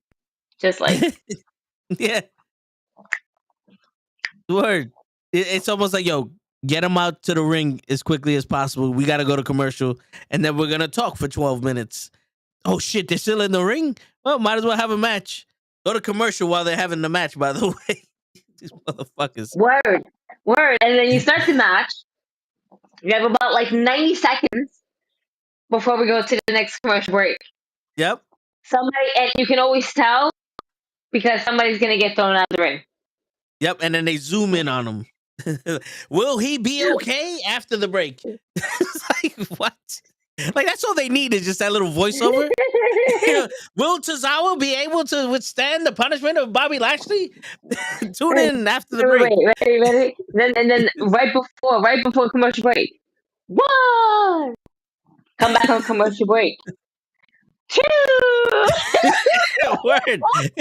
That's why I always thought when they went to commercial, they stopped wrestling. I always thought that shit. Like, they just stopped wrestling. It was like, yo, we're coming back 5 seconds. All right, let's go again. Word. What's going on, Krills? Sometimes, what's up, Krills? And sometimes you can tell because they'll just stay on the outside and not really do anything. They'll just like kick. Oh, I'm just gonna roll. I'm gonna roll this way. That one hit sent me flying to the other side. We're just gonna utilize the ring. Oh man. Oh shit.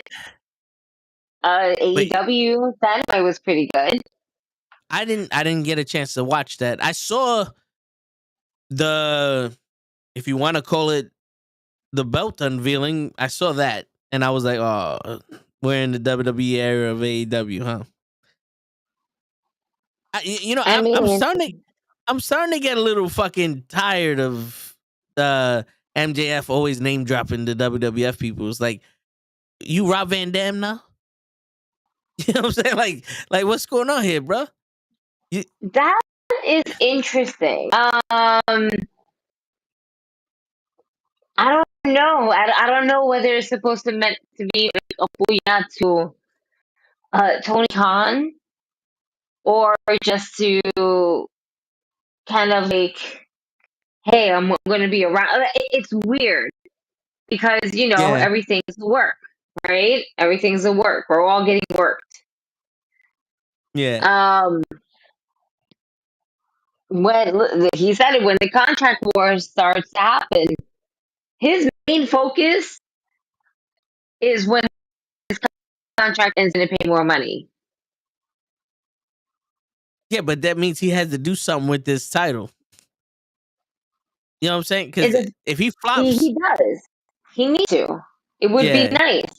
Question is, who do we got right now? Who's the next person in AEW to go against? Yeah, MJF. Ricky Starks, I think right now is the next guy, right? Is it? Yeah, I think he won the tournament. Oh, that's right. Ricky Starks is not going to go over, but not right now. But I was talking to Pro and Hazel yesterday while they were doing the watch along, and I was saying that we know he's not going over against MJF, but this is almost like an audition to show that he's one of the top guys. You know? Oh, absolutely. You know, but they have to show it though. Like a lot of the times they're like, "Oh, he's the top guy," and then they'll just fucking shit the bed and be like, "Well, we said he's the top guy, so he's the top guy. I don't give a shit." You know what I'm saying? Like to be able to prove it. You know what? I just want him to have a good wrestling match because that's all in one hope for. I don't want it to be a squat match. Like it's give me moments where I'm gonna feel like Ricky Starks, holy shit, he's gonna win. Even though I know in the back of my mind, but just give me that one moment where we like, wait, is this happening? Is this really happening? Yeah, like how they did the trios match, the three-way match with Omega, Orange Cassidy, and Pac.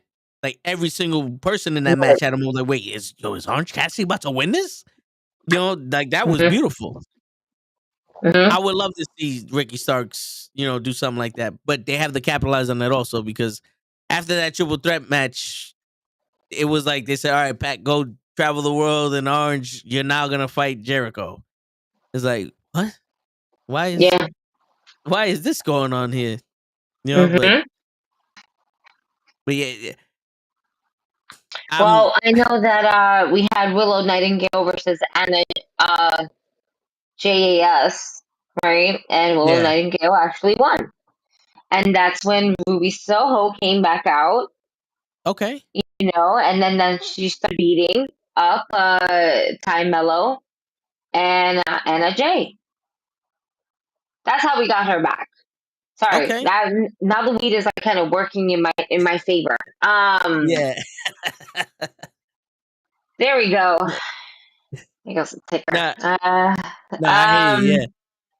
But nonetheless, it was a moment, and then Ruby Soho was just pretty much on the ramp with Emma. She grabbed her head, looked very awkward in a way, but then she like just kind of kissed her forehead, like, "Hey, I'm back. Okay, drop Yeah. your head down," and then big, and rightfully so. We need to do something with them women. I don't know whether it's another title. Do we need another title? And what other title are we going to get? You know, what Yeah. significant meaning would it have to add another title if we're not? I mean, we have Jade, right? Yeah. And now we have Jamie Hayter. I think with all the women that they have on the roster, they actually they have a strong roster. Create a women's tag team division. They have enough women for it. You have Penelope Ford and the Bunny. Yep. They're coming out together. Yep. You can have any two of the three with Britt Baker, Hayter, and Reba.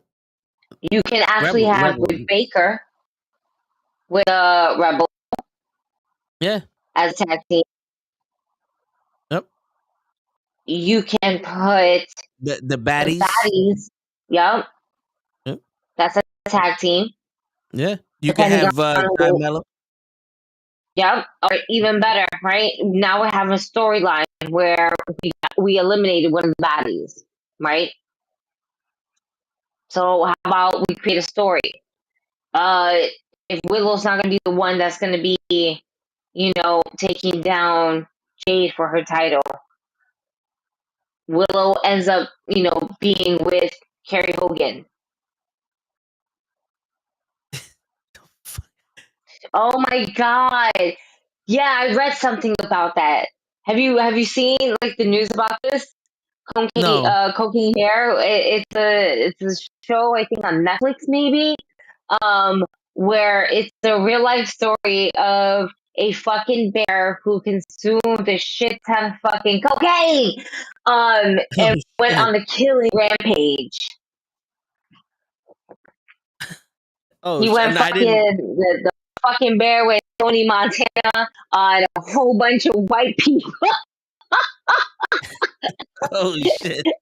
Niggas that go camping, that's upstairs in the woods. Y'all be careful. So fucking bear. Word. Fucking Montana about to come after nowhere. But we all know how that ends, so don't worry. You gotta just make sure you stick it to the end. Just saying. There's this fucking show. I briefly saw a preview of it, and all I saw was the bear snatching up mad people, and I was like, "Oh shit!" And I read the description, and I just couldn't stop laughing. Eric Young is done with Impact. Head back to Hunter Sanity Return. That would be cool. I mean, they do have Nikki Cross. Like the question is that are we introducing Nikki Cross to bring back Alexa from for the Wyatt Six? Excuse me, for the Wyatt Six, because on Raw we had Alexa zoned out. Yeah, Oh, yeah. Great choice by the captain. And we've yeah, seen this behavior before. yep. So does Uncle Howdy come to her? Because that's what I feel like. Because Uncle Howdy right now is the main character of this Wyatt Six. Yeah. So do we get him to fucking get her? Or do we send Nikki Cross? Remember that time where Nikki Cross sent that message to Aleister Black? And it was basically saying that, yo, he's summoned. And it was about, I think, Bray Wyatt, if I'm not mistaken, in NXT. No, I don't remember that. That NXT I wasn't really watching like that. I believe so. If I'm not mistaken. I could be mistaken. Yeah, Ruby and Willow Nightingale could be a team also. Yep. Oh, Nyla Rose and Mariah Schaefer. Schaefer. Oh wow. I'm sorry. I dropped my cup. Nah, yeah. No, it's true. They have a Marina plethora of women. Yeah, they have a plethora of women. But I would love to see that storyline that doesn't need a title. You know, like the Bret Hart and Owen Hart storyline. You know, like if Ty Mello like and a rivalry, you know, a heated rivalry without a title. You know, like something that can organically be built and just put on the side, and we're watching that now. You know what I'm saying? Because it's like when you just have the champion wrestling and then people competing for the title, it's like this isn't really a division. This is just, like you just have a fucking merry-go-round of people, and then we're gonna just change the title every once in a while. You have to have a whole group of these of matches with these women, like what Joe said. He told me how to pronounce his name, but for some reason my brain erases names. Like Joe said, if you had a whole show just for women, it would make that even better, because now at least you have you have interactions with them that you can build storylines with, and they could be outside of this, and you can build them outside of a title, and then they can gradually come into a title. But it's hard when you have 1-2 matches for women, and then the rest of the 87 matches are just guys. And most of the time, those matches are just inconsequential. Yeah, but at the same time, it gives them something to fight for, and it kind of adds a little bit more dimension. And I think, like, for the initial type thing, it should be like a tournament of different matches to see which team would basically be it. And then I think creating that would add story, would add character, would add a kind of like we're on their journey, because it gives them something new, and now we're getting to know, we know these women, right? But now we're gonna find out a little bit more about the story. Like, these two women have been best friends, they've been doing the tag team for this long, yada yada yada. And then eventually it's going to come to that, because you have many groups of women together, that for you not to have that and not to utilize that would be a missed opportunity. No, yeah. And granted, even when they have women's titles like WD, it's still considered sometimes as a missed opportunity. But at least we took the opportunity in the first place to actually, hey, we have women's tag team titles. Like, yeah, you can take that opportunity, do something with it. Yeah. That's all it is. Oh, I fucking broke my fidget thing. Oh, I can stretch it out now. It's not the same. I'm gonna go back to my elephant, my little stretchy elephant. This is all I do.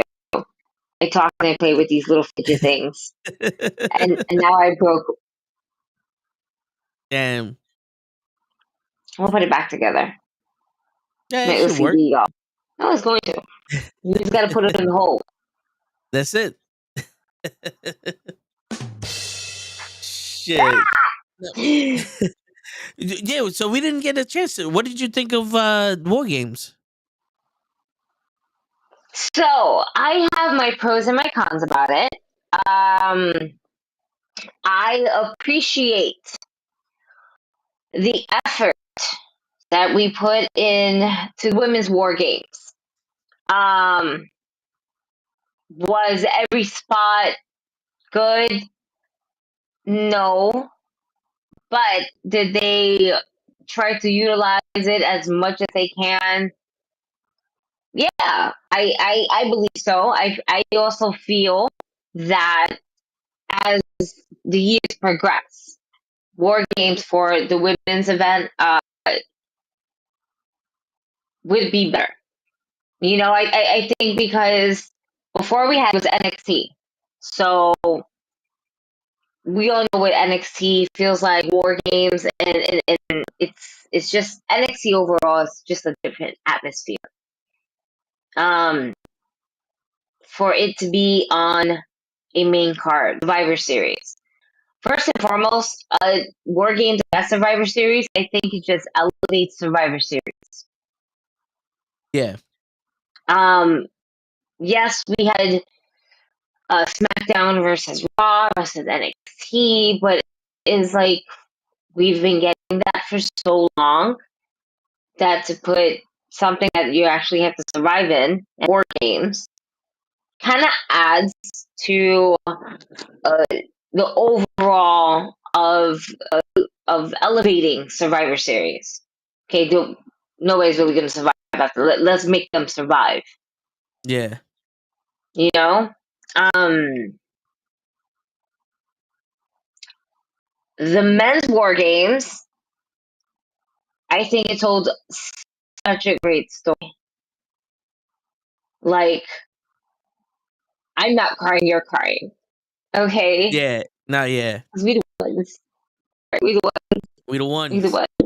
We the No, ones. it's true. Yo, just Roman holding Jimmy back going, you go. That was one of those, okay. He really is gonna test Sammy right now. He gonna test Sammy. Let's go. Come on, Sammy. And then you pull up for Sammy, like, come on. Don't turn on him. Don't turn on him. You a Oos. Come on, Oos.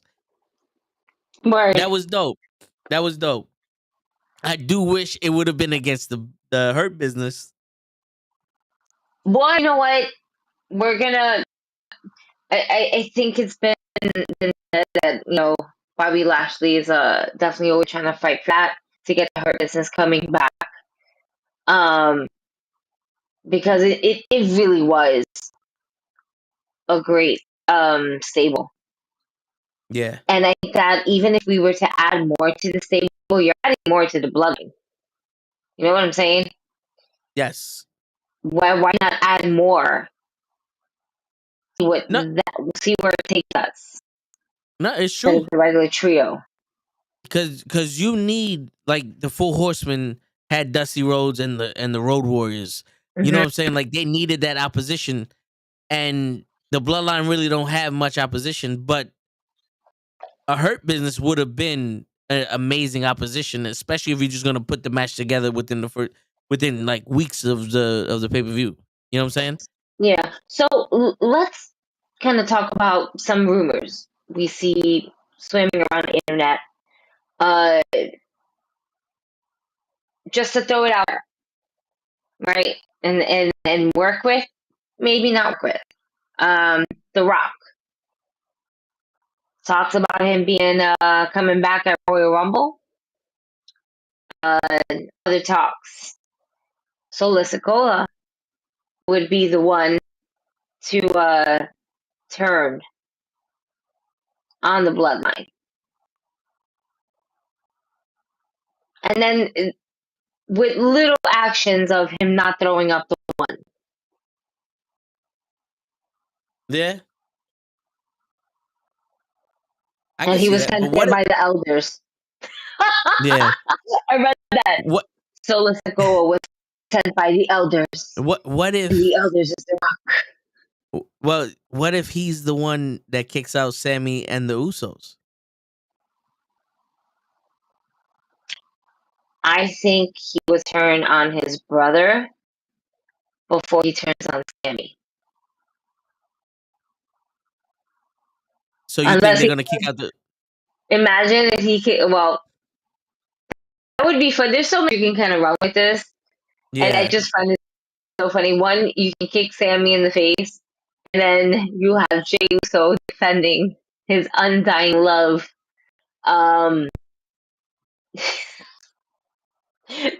For Sammy's sake. Why you do that to Uso? Dad? He was one of us. It's fun, man. That nigga would have fucking cried. That nigga would have cried like the Big Show crying. Why are you doing that? Word. Oh I finally man. started to like this motherfucker. Yeah, he didn't put the. That's what I'm saying. Solicitor didn't put any other ones up. Yeah. He was just. That's it. But let's see. I mean, there's some talks. That I've read thus far. You know what I really kind of miss, and I was thinking about that the other day. I was definitely thinking about Rick Books basically coming back because I think to have Nakamura have like a little bit of a pop, and Nakamura will always have a pop, right? His name Yeah. alone. Um, but to have Rick Books come back, especially after that injury that he took opening up WrestleMania. Yeah. Like I need a redemption from him. Seriously. And I want him to play his guitar and be like, let's fucking go. But I also want him to turn his back on Shinsuke for never visiting him. He was injured. Word. Yeah, yeah. You know, like it's because of you that I got injured or some shit, you know? I could definitely see Mhm. that. Listen, that's another thing. Randy's not coming back anytime soon. And I Yeah, don't see Randy coming back for more than a year or two. And I'm gonna be so like I think we are not in the Viper for at least solid 2 years. they're saying he might even retire. Yeah, like that's how bad it was. How did he hurt his back? Is just accumulation or something happened? I think it might have been like accumulation after a while. And then like I maybe a match he had was like what broke the camel's back and yeah. had him go and check it out and realize, oh shit, we gotta get this done. But he injured his back, I believe, during a match, a house show, and then he just went to go get it checked out, and that's when everything just kind of like all news came out about his back. Mm. And then they said, "Yo, Riddle, can you be Randy?" And he's like, "Yeah, I could be Randy." Riddle, my God, they don't know what to do with him. Yeah, they don't. It's so sad. You would have thought him winning that fucking fight pit match would have pushed his career, but it didn't. Something, Yeah. but it did nothing. All right, you're not gonna put Riddle in a match with Gunther.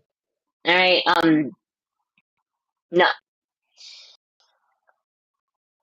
Him as a tag team with Elias, that's another one. You don't know what you're gonna do with Elias. I think Yeah. Elias needs to break away and go for the IC title. I think him and Gunther would be better than Matt Riddle. But I mean, I don't know. I don't know because Gunther is the champ, and I'm just like, wait, what other champions are out there? Yeah, Theory. But Theory's not gonna get let go of that shit anytime soon. he better not. No. It's almost like he said, "Fuck it, I'll give up the Money in the Bank. Just make me United States champion again." Mm-hmm. You know, I saw a little bit of the Moxie and Hangman. Hangman? I don't care for it. I don't really care for it. Yeah, when I saw it, I just saw them fighting, and I was like, I think I want one more match just to kind of make up for the last one. Not to say so much.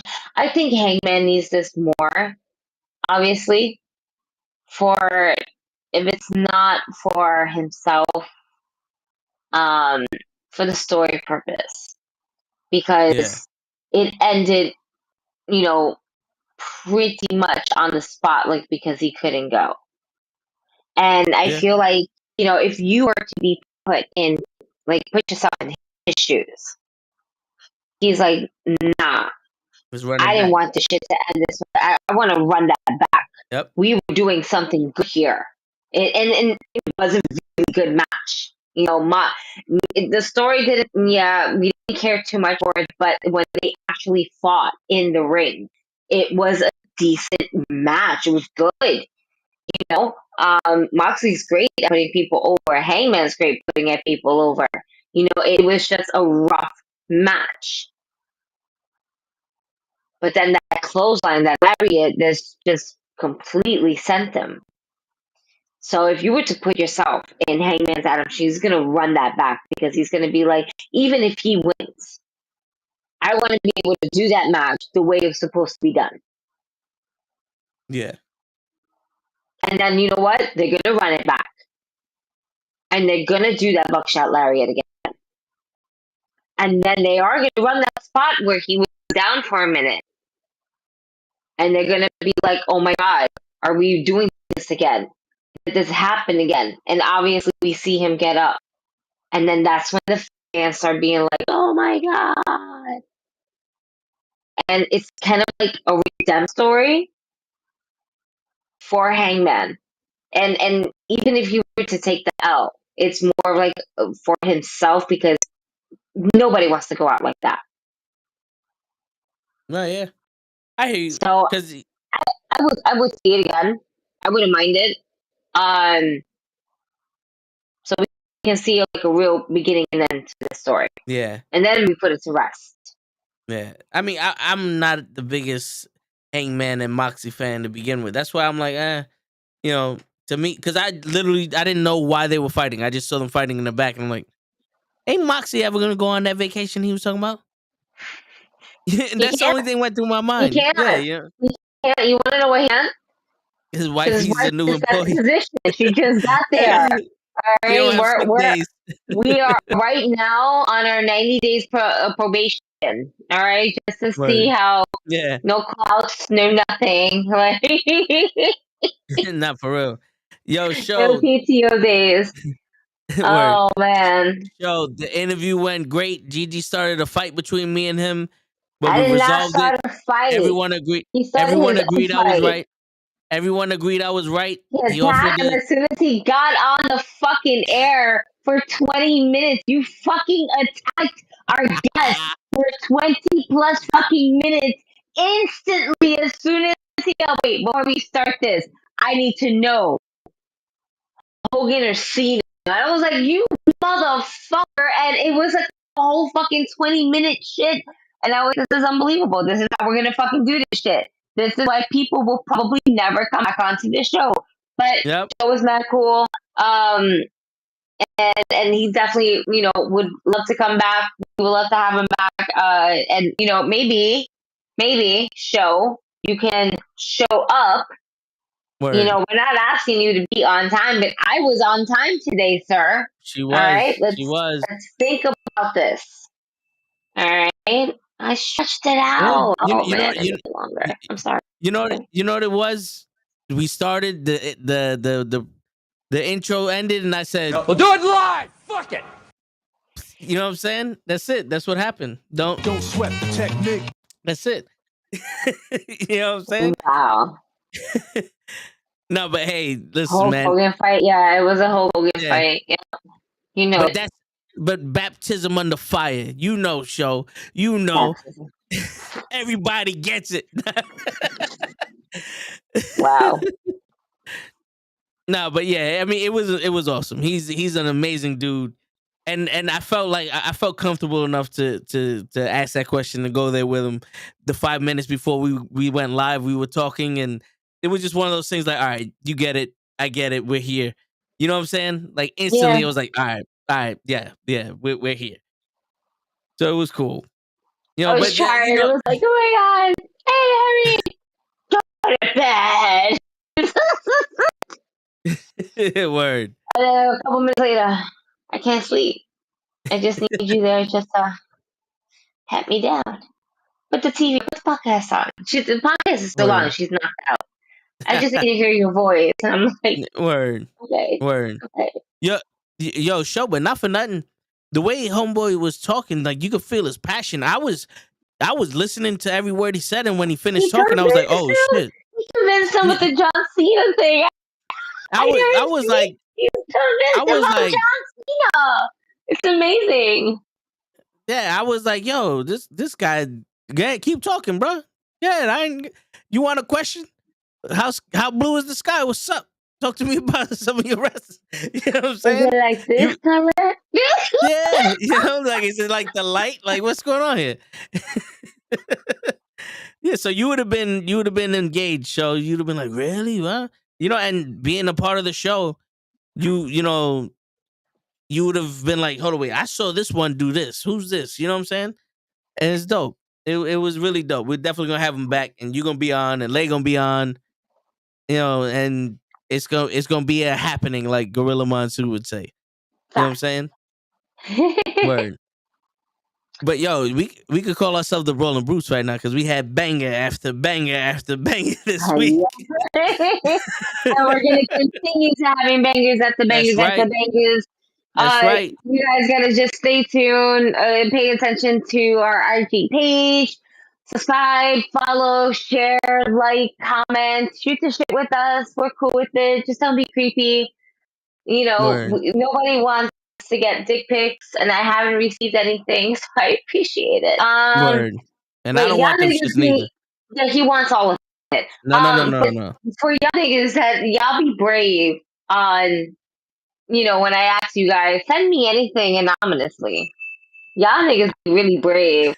Because some of this shit that y'all sent me was by far the most funniest things I have ever read, whether it's wrestling related or the fact that y'all said some wild ass shit. Like, come on, man. Y'all crazy. Y'all crazy. I'm pretty... then I'm the one, right, receiving things, and yet I'm unappreciated, right, at the fact that somebody said that they would actually do that because that's apparently love. And I'm just like, what? No. There's a limit. Like, no, if I ate it, cool, but I'm gonna still take a shower. Like, what are we going with this? What? Word. Not extra glicky. What the fuck is going on with y'all niggas? Y'all niggas crazy. Word. Wow. And I'm pretty sure you knew what question I asked you. What? You sent me a question? No. Yeah, something, you know, I gotta say. Did I answer it? Did I answer it? Did I? Yes, you did. Yeah. Ha! I don't know. These things are sent anonymously, so I wouldn't be able to tell if you have sent me anything, because, you know, I'm not paying $3.99 for that bullshit a week. Nah, yeah, I hear you.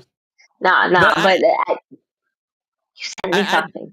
I did like the question where they asked, you know, how's it feel to know that I'm always right? You know, I felt like, you know, whoever wrote that question was a genius. Oh. Yeah. Well, I'm glad that you confessed that was the one that you did, even though I think I did respond to that one. Because it was a 2-part question. It was a 2-part question, wasn't it? Right? Yep. You know, that's right. The first part was like, I love being First Lady of the NuKKle HeDDs. Yeah, we're here all day. Yep. Tuesday, well, maybe not all day, but definitely Thursdays from fucking, 9 to midnight, which we're way over past time, or not way. We've done worse. And the second one is that you were always right. Thank you. And you think that, and that's the problem. Again, I don't know if you read it, but I said that's the problem with you, is that you think. And when you think, this is where you're wrong, because you shouldn't be thinking these things. It's just, try not it's to think. false information that you have bestowed upon yourself, and it doesn't work that way. And you need to know this as your friend, Mr. Anonymously, person that sends messages. No, you're not always right, sweetie. It's okay. It's okay. Listen, Kenny knows it. Pro knows it. Show knows it. Everybody that's part of this Knucklehead network, they know it. Pootie knows it. Cabs knows it. I The love how Cabs you pronounce you his name. because Pootie. Pootie.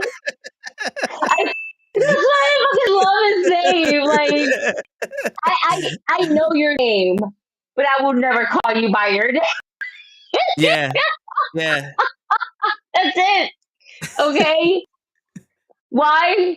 Because it just rhymes with booty, and it's just so fucking funny to me.